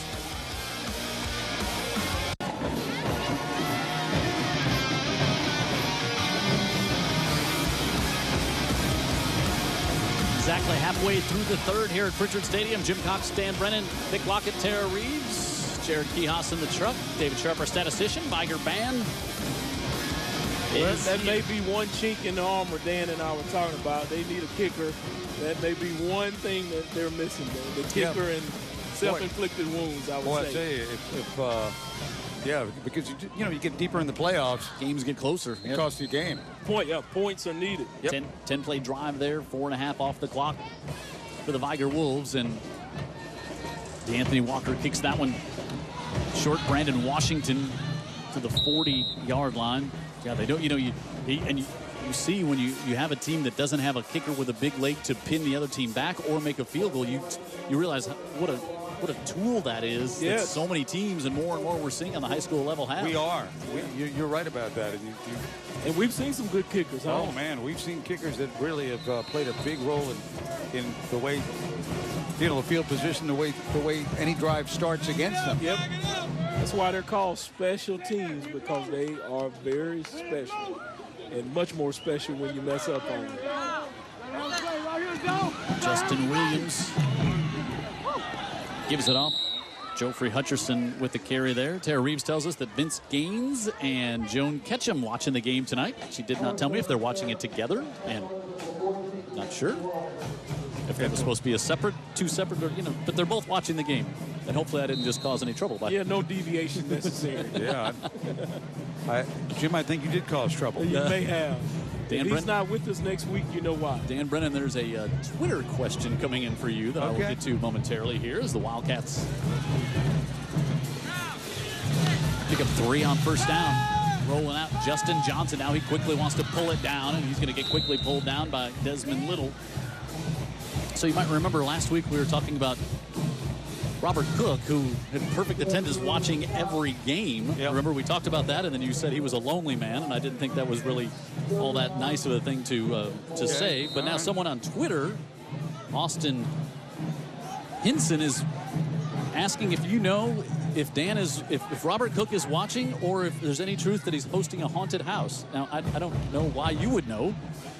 but Twitter wants to know. Well, we have a lot of guys come in the studio at 95 KSJ promoting this and that. And Robert Cook, not one of them. I know Robert well. I'll just clear that rumor out of there for you right now. So here we go, third down for the Wolves, and complete and lunging forward, and it's going to be Aaron Belt, and he's going to have the first down. Well, I know Austin Henson, but with that comment, I don't know if I want to claim it. Okay, well, he was just wondering. So, because that sounds like something you're waiting to step in on. I don't, well. And I don't want to step in it, Dano. Got it. Well, now I'm getting, Robert Cook is at his hunting camp. So we've solved that. So is it hunting already? I mean, mosquitoes ought to be carrying him out of there now. It's so warm. So going to get a timeout here. A little early for that, I would think. Citronelle, that's a big first down. They got it just inside the 50 here.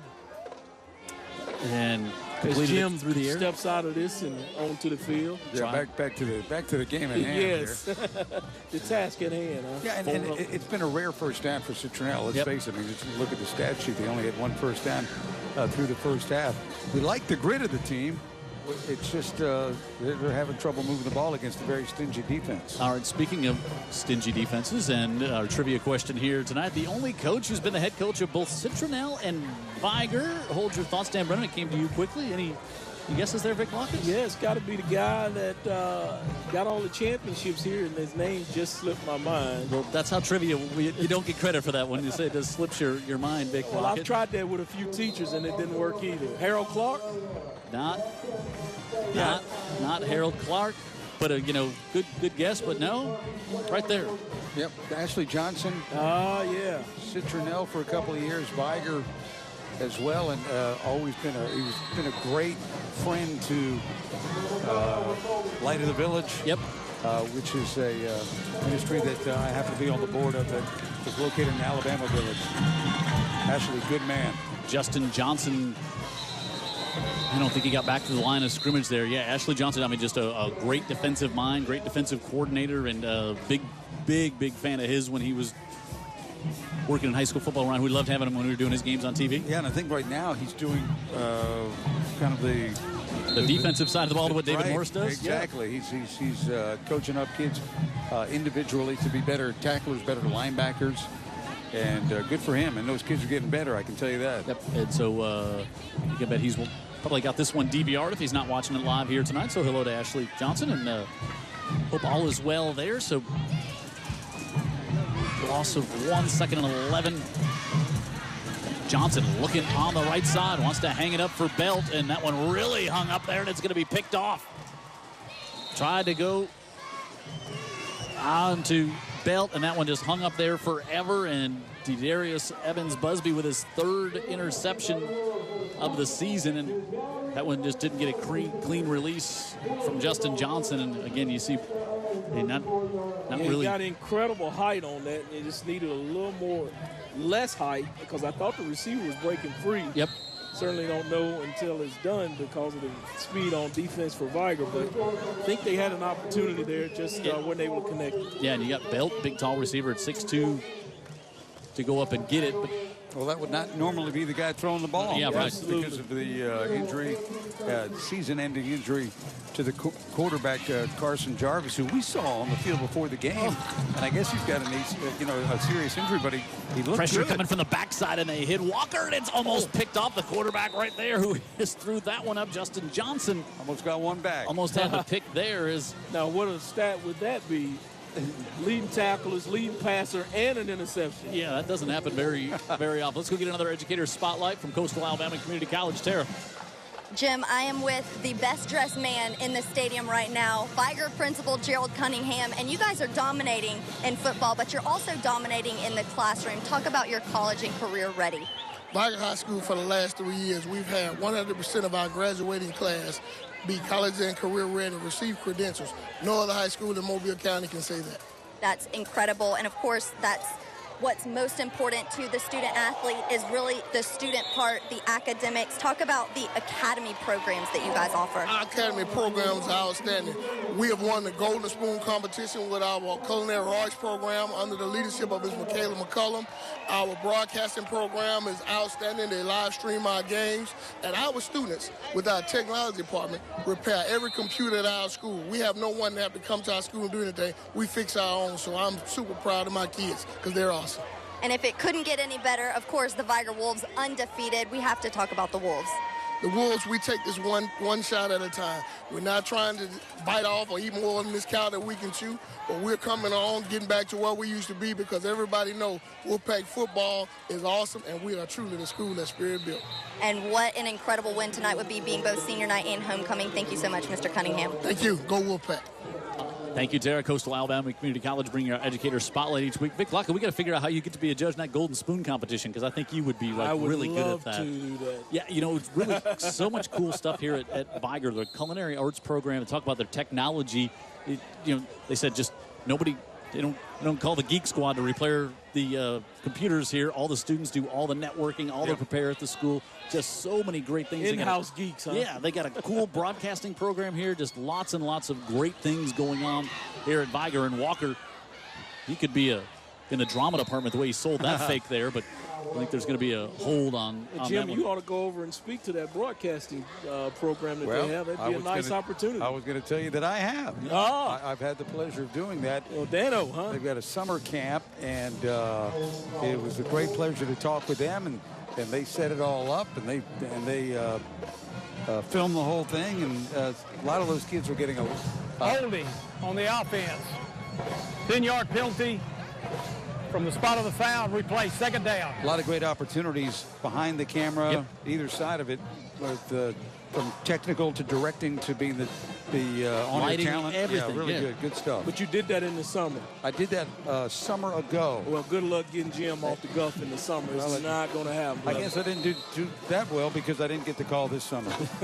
So you're not going to get Jim off that water in the summer either. Inside 2 minutes to go in the third quarter here, and Whitsitt, after the holding penalty, spins ahead, and he averages 6.5 yards a carry throughout the season coming in tonight, and he gets way more than that. He's going to bring up third and short now for the Vigor Wolves. As a matter of fact, did he get the first down?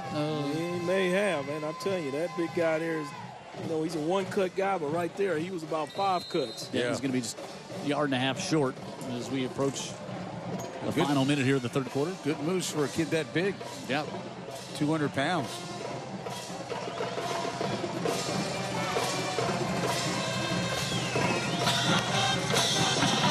Walker on the keeper. He's trying to get to the outside, and he does. He's going to have a first down to the 20-yard line. This is wrestled down there on the play. I tell you what, I have not seen a group this year make good of such good their blocking as we have this group. Yeah, well, first of all, wherever you seal them off, they go right to the butt, right there. You see him go right up off his butt, cut off his butt when he's making his block. Yeah, and you got to have the blocking to start with, and some of this blocking is really beginning to take form here deeper into the second half, Vic, as this defense starts to tire down a little bit on the Citronelle side. They see a little bit of fatigue. It's definitely a warm night for sure. 10 yards for Walker, and now he's going to go through the air, and he's got it complete down to around the 5-yard line as he's able to find James Jackson. And first and goal coming up in Citronelle. We also got several of those key players playing on both sides of the football. I don't think I've seen Vigor offense that's performed so surgically efficient. Yeah, because a lot of times you've seen so many of those big plays. This is more. And they live off that. Yeah, not this group, huh? Well, I mean, I think that the possibility is certainly there. You've seen that, but you can also see where they can just move the ball down the field and take what the defense is giving him. It's impressive. No question. Kyle Walker slides to about the 2 as Harold Rocker had him in a bear hug there, and that'll bring our third quarter to a close. So Vigor closing in on their third straight region championship, trying to stay perfect on the season. They're number 1 in the state. They lead the entire state in all classifications, all 7 of them in scoring defense. And Let's see what they're doing here tonight. Pitch another shutout. They lead it 19-0 going into the fourth, and they got a couple of yards away from the end zone coming up after this.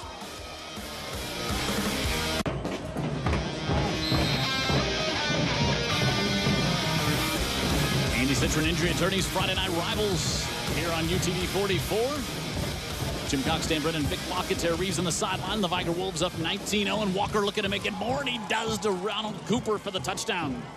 I mean, and that guy was in coverage, in my opinion. Third touchdown pass of the night but for he Kyle slipped Walker. It right in there, Hunter. Yeah, Kyle Walker completely unfazed. Sure. This entire evening, you can see that they've got a very steady guy at quarterback that can make some plays, use the people around him, not get frustrated or flustered, and you know, he's good. He is good. Dylan Stallworth. Try a PAT here. He's 1 for 3 tonight. Walker with the hold, and that one is good, and it's now 26-0. Vigor extends their lead on the first play of quarter number 4. Another quick timeout, and we're back to Prichard Stadium coming up right after this.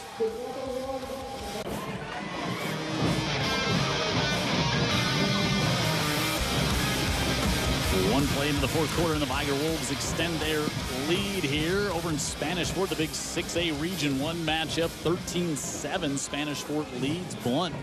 Going into that one, Mike Franklin reportedly left the game with a leg injury for the Toros, which they're down a quarterback, and they're starting their young quarterback here tonight, and injury over there. And I'll try to keep you updated on that one here. And Franklin, he's the sledgehammer to that offense now. He just started really rounding into shape to carry the load for them.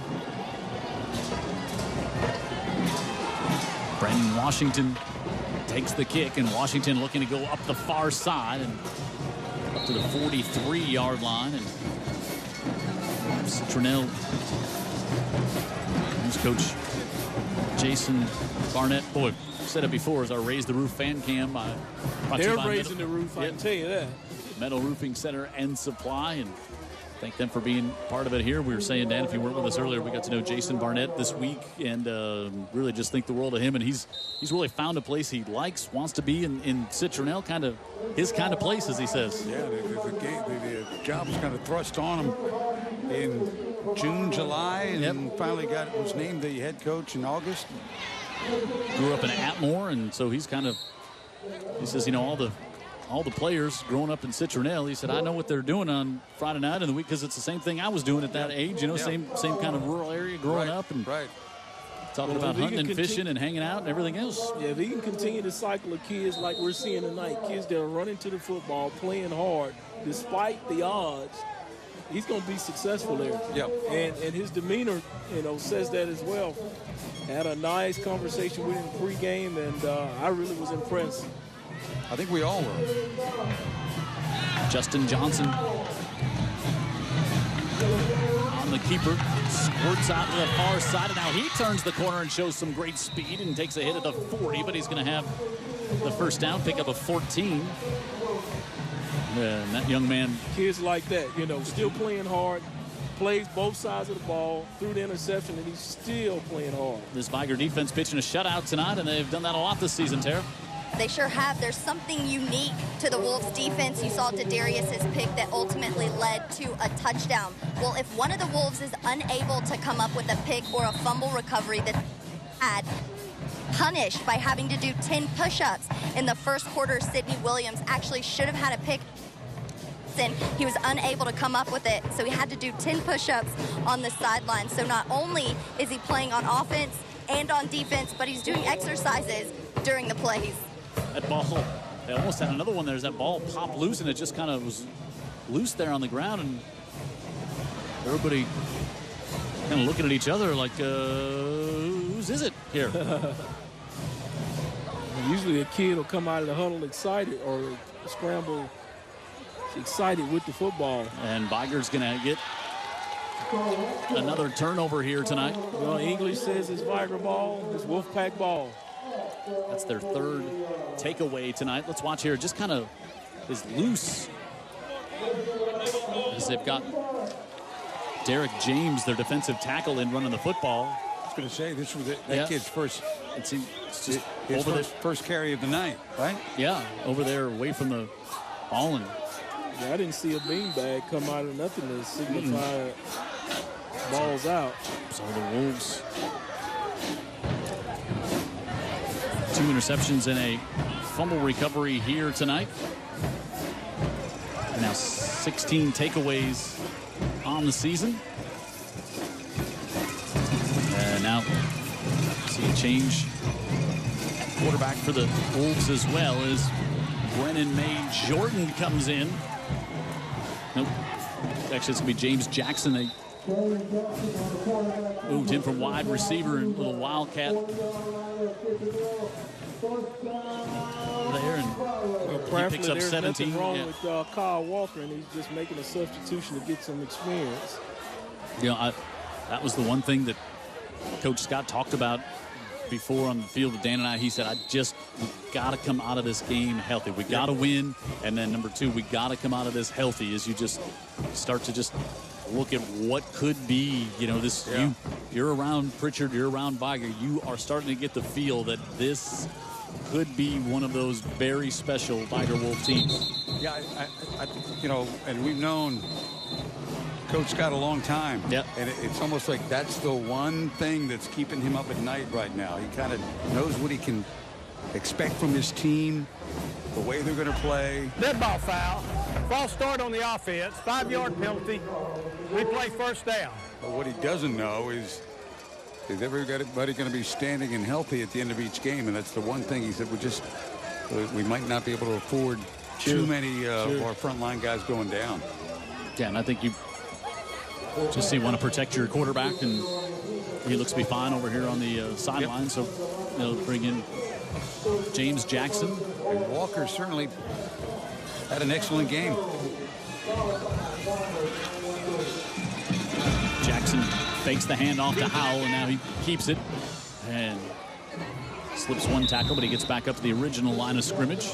Well, one thing he does know is the Citronelle didn't quit, and that defense is still trying to tattoo. So yeah, it better, you know, put his quarterback in the case and pull that piece out next week.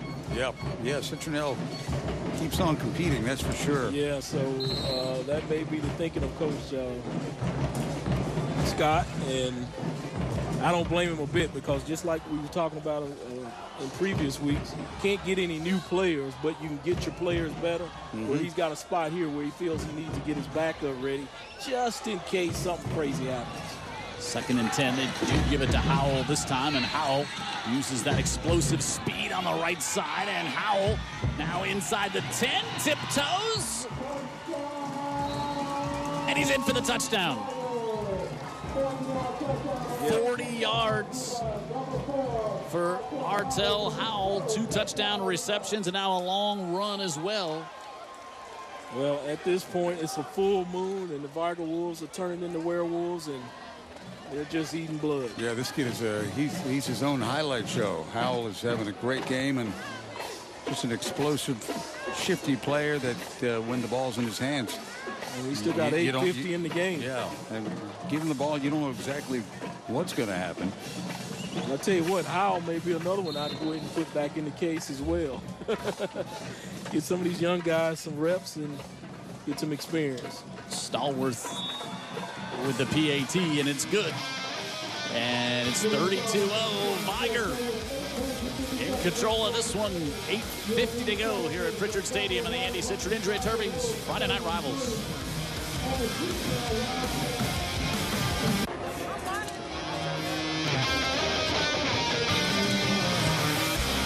8:50 left of this one, and the Vigor Wolves are firmly in control. 33-0. They lead Citronelle. Jim Cox, Dan Brennan, Vic Lockett. Sarah Reeves down on the sidelines. Jared Kihas in the truck. Our entire UTV 44 crew. Great job again here. And David Sharp, our statistician, sitting right next to us here. And Spanish Ford just came up with a big 4th down defensive stand, and they lead Blunt 16-7 with 4:27 left in that one. Kick goes off Brandon Washington's hands all the way back inside the 10. And he's going to be dropped Good special teams play there. Yeah. I mean, they Kentrell put it out the kicker there, and then they got it on the coverage as well. Kentrell Sewell with the stop. Our Scholastic athlete for the Citronelle Wildcats, Jackson Delaney. 4.5 GPA, 27 on the ACT. He's the starting center on the football team, honors program, National Honor Society, the class president, student council. He's going to head on down to Mobile and go to South Alabama next year. Keep his talents at home. Congratulations to Jackson. He'll be a credit to that university. No question. 4.45. Justin Johnson. Running back by committee here. It's like when Michael Harvey maybe getting his first carry, and Joseph Wells plays football and basketball for the Wolves, and he's our Scholastic athlete. 4.3 GPA. National, look at all, like I don't even know what all those things mean. So that's how impressive they are. He's the Vigor School ambassador and the Society of Black Engineers, FCCC LA, the Leo Club, and he's going to Southern Miss to major in computer science. Vic Lockett's old major. Yeah, right. So congratulations to Joseph Wells. Computers themselves are science to me. Said, why did he choose Southern Miss? He said, because Jared Kihas, our producer and director of high school football on UTB 44, went there. As Tyler Miller, sophomore, now in there getting some carries against the Vigor Wolves. You look at the lucrative life that Jared has been able to carve out after graduating from Southern Miss. And you understand. Usually when you go there for school for 7 or 8 years, you're come out a doctor. Jared's here on Friday nights with us. We're glad to have him, though. There would be no... He is the wizard behind the curtain. Hey, there would be no Friday night football on TV in the Mobile, Alabama market if it were not for Jared Kihas. Well, you know, I posed that question to you guys last week, recall. Well, I don't think he's leaving town or anything, Vic, but he is. It just would not be on your TV on Friday nights if it weren't for Jared. And how you see, this is exactly what Coach Barnett talks about there, is you see the pressure coming, and E.J. Thomas with the sack there. When you fall behind, when you get behind on a team like this, and those linemen and linebackers can just start pinning it back, and now I think everybody just wants to get out here on both sides without an injury and move on to next week. You find yourself in the quicksand, you know. Yep. Nothing good can happen. Caston Reed ready to punt. Artel Howell is back there, and now, oh wow, boy, fortunate. Yeah, I was about to say, good whistle for Citronelle, and that could have been points for the defense. Then look, some of our crew here are down there in the little end zone. Cole Cortez. I scared him last week. I shook the railing he was on. So try to show you some of our grades. We wind down our season. We got a couple of weeks left. Of course, we'd be doing playoff game lives on TV, but we can't do those here. So we only have 2 games left. You don't have to email or write your congressman or anybody else. Other people you can contact. Now the high snap again. And Reed trying to get after it. He tried to bat it out of the end zone. Instead, it'll be recovered in the end zone for a Vigor Wolves touchdown. I think the kicker just wasn't certain what to do in that situation. Yeah. You fall on it. It's a safety. Tried to bat it away. Who comes out of there with it? It is DeAnthony Walker. And it still ends up points for the defense. Oh, no, he just didn't have a chance to get to it. It was just, DeAnthony Walker comes up with the loose ball, and Vigor pulling away from this one now 39-0. And we're about to see a lot of very, very fresh, clean jerseys on the field for both teams here. And that's good. Those kids practice as well, so let them get an opportunity here when truly the game's just about out of reach. Vigor doesn't have anybody to hold. Pretty important. The PAT, so now Howell just runs out there, and he says, I've done everything else here tonight. Well, they've got 15 seconds still to get it done. See if I can hold it. Well, they've got time. He's like, just don't kick me in the hand. My hands are kind of what big part of our offense here. That's right. How about Howell could do a Lucy and score it still? Dylan, don't kick me. And they get it off, and he says, no, I'm not even going to give him the chance. And, now he's pulled down awkwardly. Yeah, he almost pulled the Lucy and scored it himself. Yeah. He's like, he did. He's like, I don't want, he's like, I'm not sure I want anybody coming near those hands. So anyway, 39.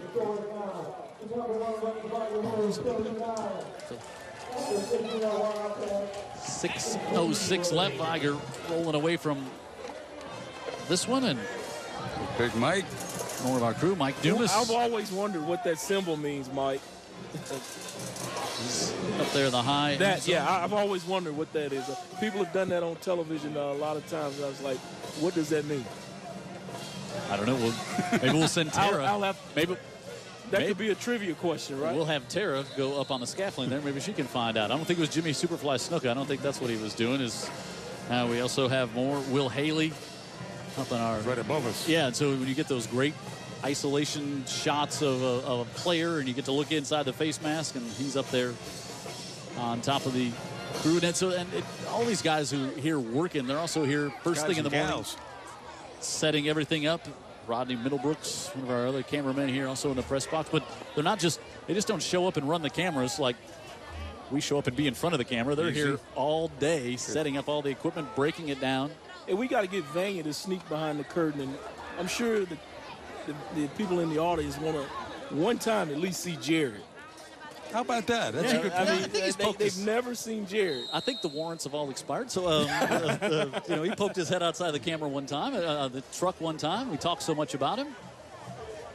I think, didn't we? He was a guest on our pregame show a long time ago. Remember we had a coach who couldn't be there, and we sat down and interviewed Jared, and he was very uncomfortable. They probably think it's a fictional character that I conjure up in my mind. Yeah. There's our Vanya Kai on the sidelines. We talk about him a lot. Chris Lott, who also makes sure that nobody trips over. And he can wrap it around Jimmy Wickfield's there. Yeah. He's been around many, many years. He interviewed me in high school. Yeah, Jimmy, he doesn't even just come, you can see us here. I'll lean over, see Dan. There's David Sharp right there. There's Vic Lockett. Gotcha. Now, what does that mean, Vic Lockett? We all know the thumbs up. Okay, all good. We got that. I'm well fed. That's what it means. Jimmy Wickfield. Huh? Yep. Been around for a long time.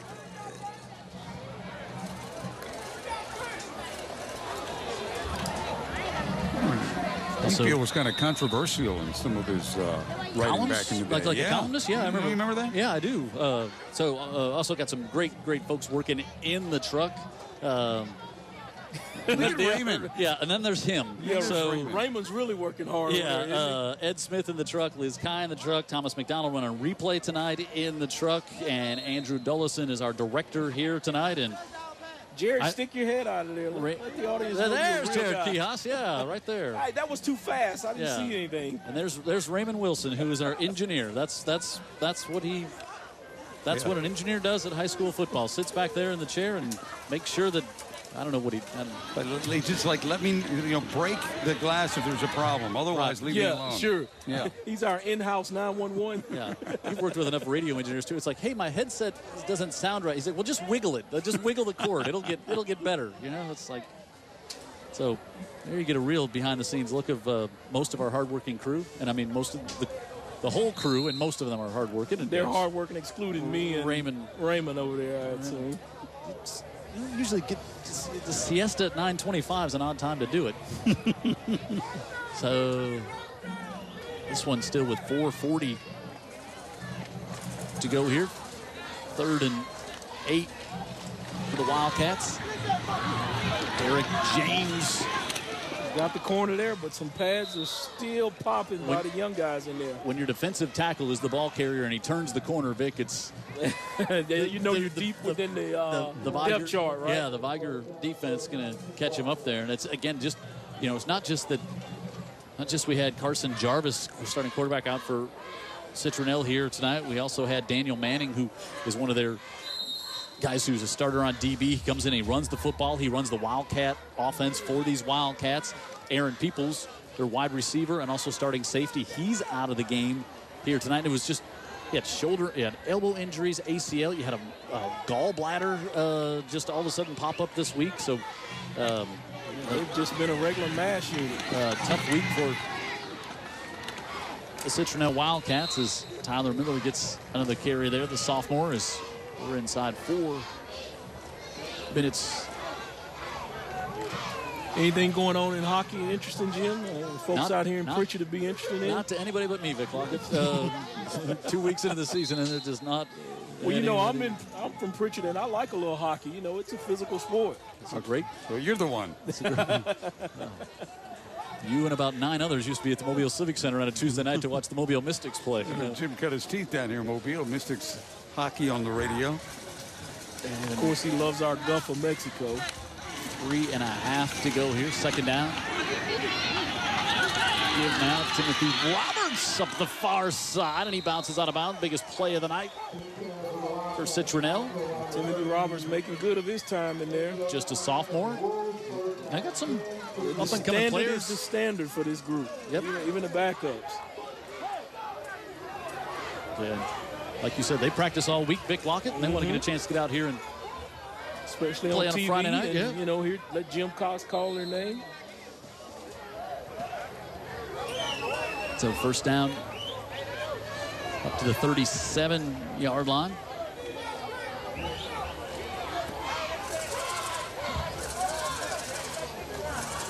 It's as if Citronelle's milking the clock. I think just, again, trying to stay healthy.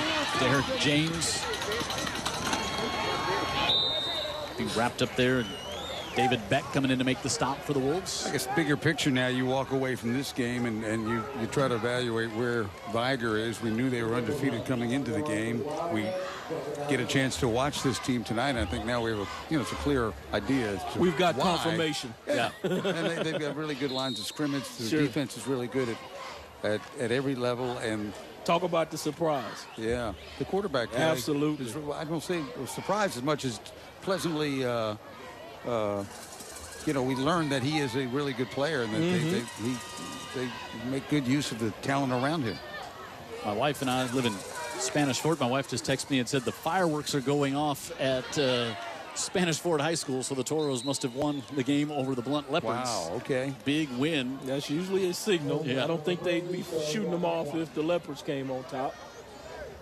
So congratulations to Spanish Fort continuing to roll on, undefeated in the region. Saraland undefeated in the region, and you got one more week before those two teams will play for the crown. If they both stay unbeaten up in Saraland. And what an atmosphere. I mean, we're 2 weeks out, and tickets are already moving on StubHub. They're already trending for that game on StubHub. You don't see that a lot. I'll be parked at the Walmart for that one. Inside give. I was talking to Lee Shervanian last week at the game we did, and he said we'll be there for that game. And he said, but you know what I've learned? I've learned to park at the Walmart parking lot. I said, Brennan's been parking at the Walmart parking lot for years. Yeah. I said he was one of the trendsetters there. The first year when you kind of had to wander through the woods, that was not. You park in the Walmart parking lot, and it's simple enough in the light of day getting from your car to the stadium. And I don't want to break night falls. I ended up like in the woods, like I was in some sort of a weird science fiction movie. I'm like, I can't even find my way out. And I know a lot of deer hunters listen to 95 KSJ, and I don't want to let the cat out of the bag, but Dan Brennan does not spend a lot of time pre-dawn or post-dusk in the woods. Nope. It's just not a... I did that night. Yeah. And I don't either, so it's a... Well, you survived to tell the tale. It's a park.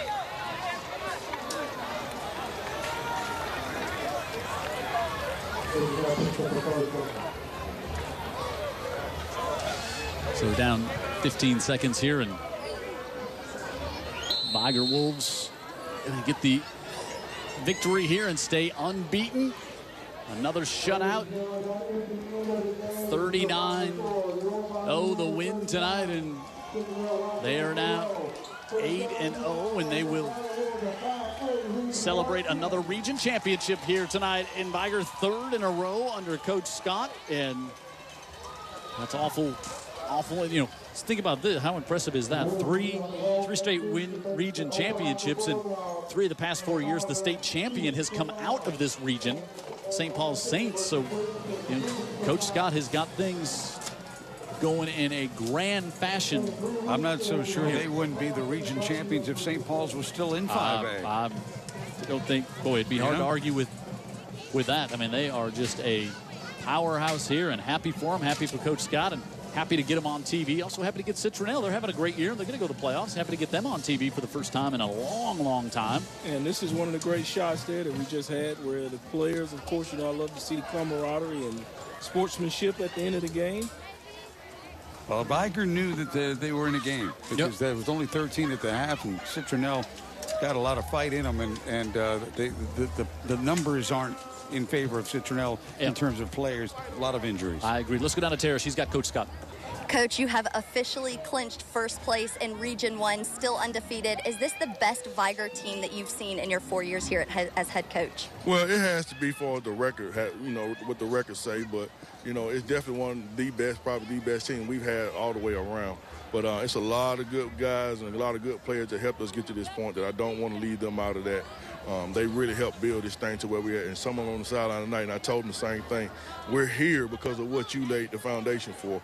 We kind of got to a point where we won the region a little earlier than people thought we would have, because this is our third year in a row winning Region 1. But it was a lot of guys that helped us get to this point. I don't want to leave them out. And we talk about having success on offense, but you have one of the top scoring defenses in the state. They put up 6 again tonight. How are they able to overcome their opponents week after week? I just think it's their will to win and their competitive spirit. Those guys want to go out there every week and they want to put 0 on the board and they want to fly around and they want to have fun doing it. And along with that, I told them all the time, as long as you're having fun and flying around, I'm the biggest fan. I'm their biggest fan. So I'm thankful for them. I'm thankful they're in the green and white. And I'm thankful for Vigor High School. And I'm thankful for everything that they bring to the table. Thank you, Coach. Best of luck in the playoff. Well, thank you so much, and thanks to you guys. All right. We're a big fan of his, too. Oh, yeah. He said he talked about it. And defensive coordinator Kendall Goodwin right behind us here as well. Another shutout for his crew. And quickly, let's go back down to Tara. Tara? Sorry, we had quarterback Kyle standing by. Kyle, as a senior on senior night, being able to finish out the season undefeated in region play, how meaningful is this win for you? I mean, it means a lot to me. It's a very great feeling. I have a team full of playmakers, and I just love playing with these boys every Friday night. Congratulations. Good luck in the playoffs. Thank you. All right. Thanks, Tara. Good job on the hustle down there. So take a quick timeout. And they like playing with him, don't you think? Yeah, he's a pretty popular guy. We'll take a timeout, come back, and I'm going to text my wife and say the fireworks are going off here in Prichard. It means Vigor won tonight. We'll come back and wrap it up for Prichard Stadium after this. Wolves roll on and win another region championship, 3 straight, 39-0. Final score here tonight.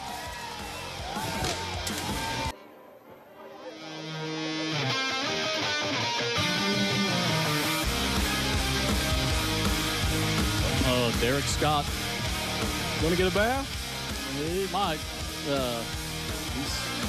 One of the reasons we were here tonight is we wanted to see the #1 ranked team in 5A. We wanted to see the #1 defense in the entire state of Alabama, and we saw it here tonight in the Vigor Wolves. And Dan Brennan, they're good all over the football field. Offense, defense, special teams. Yeah, there's not much about them that you can't say looks really solid.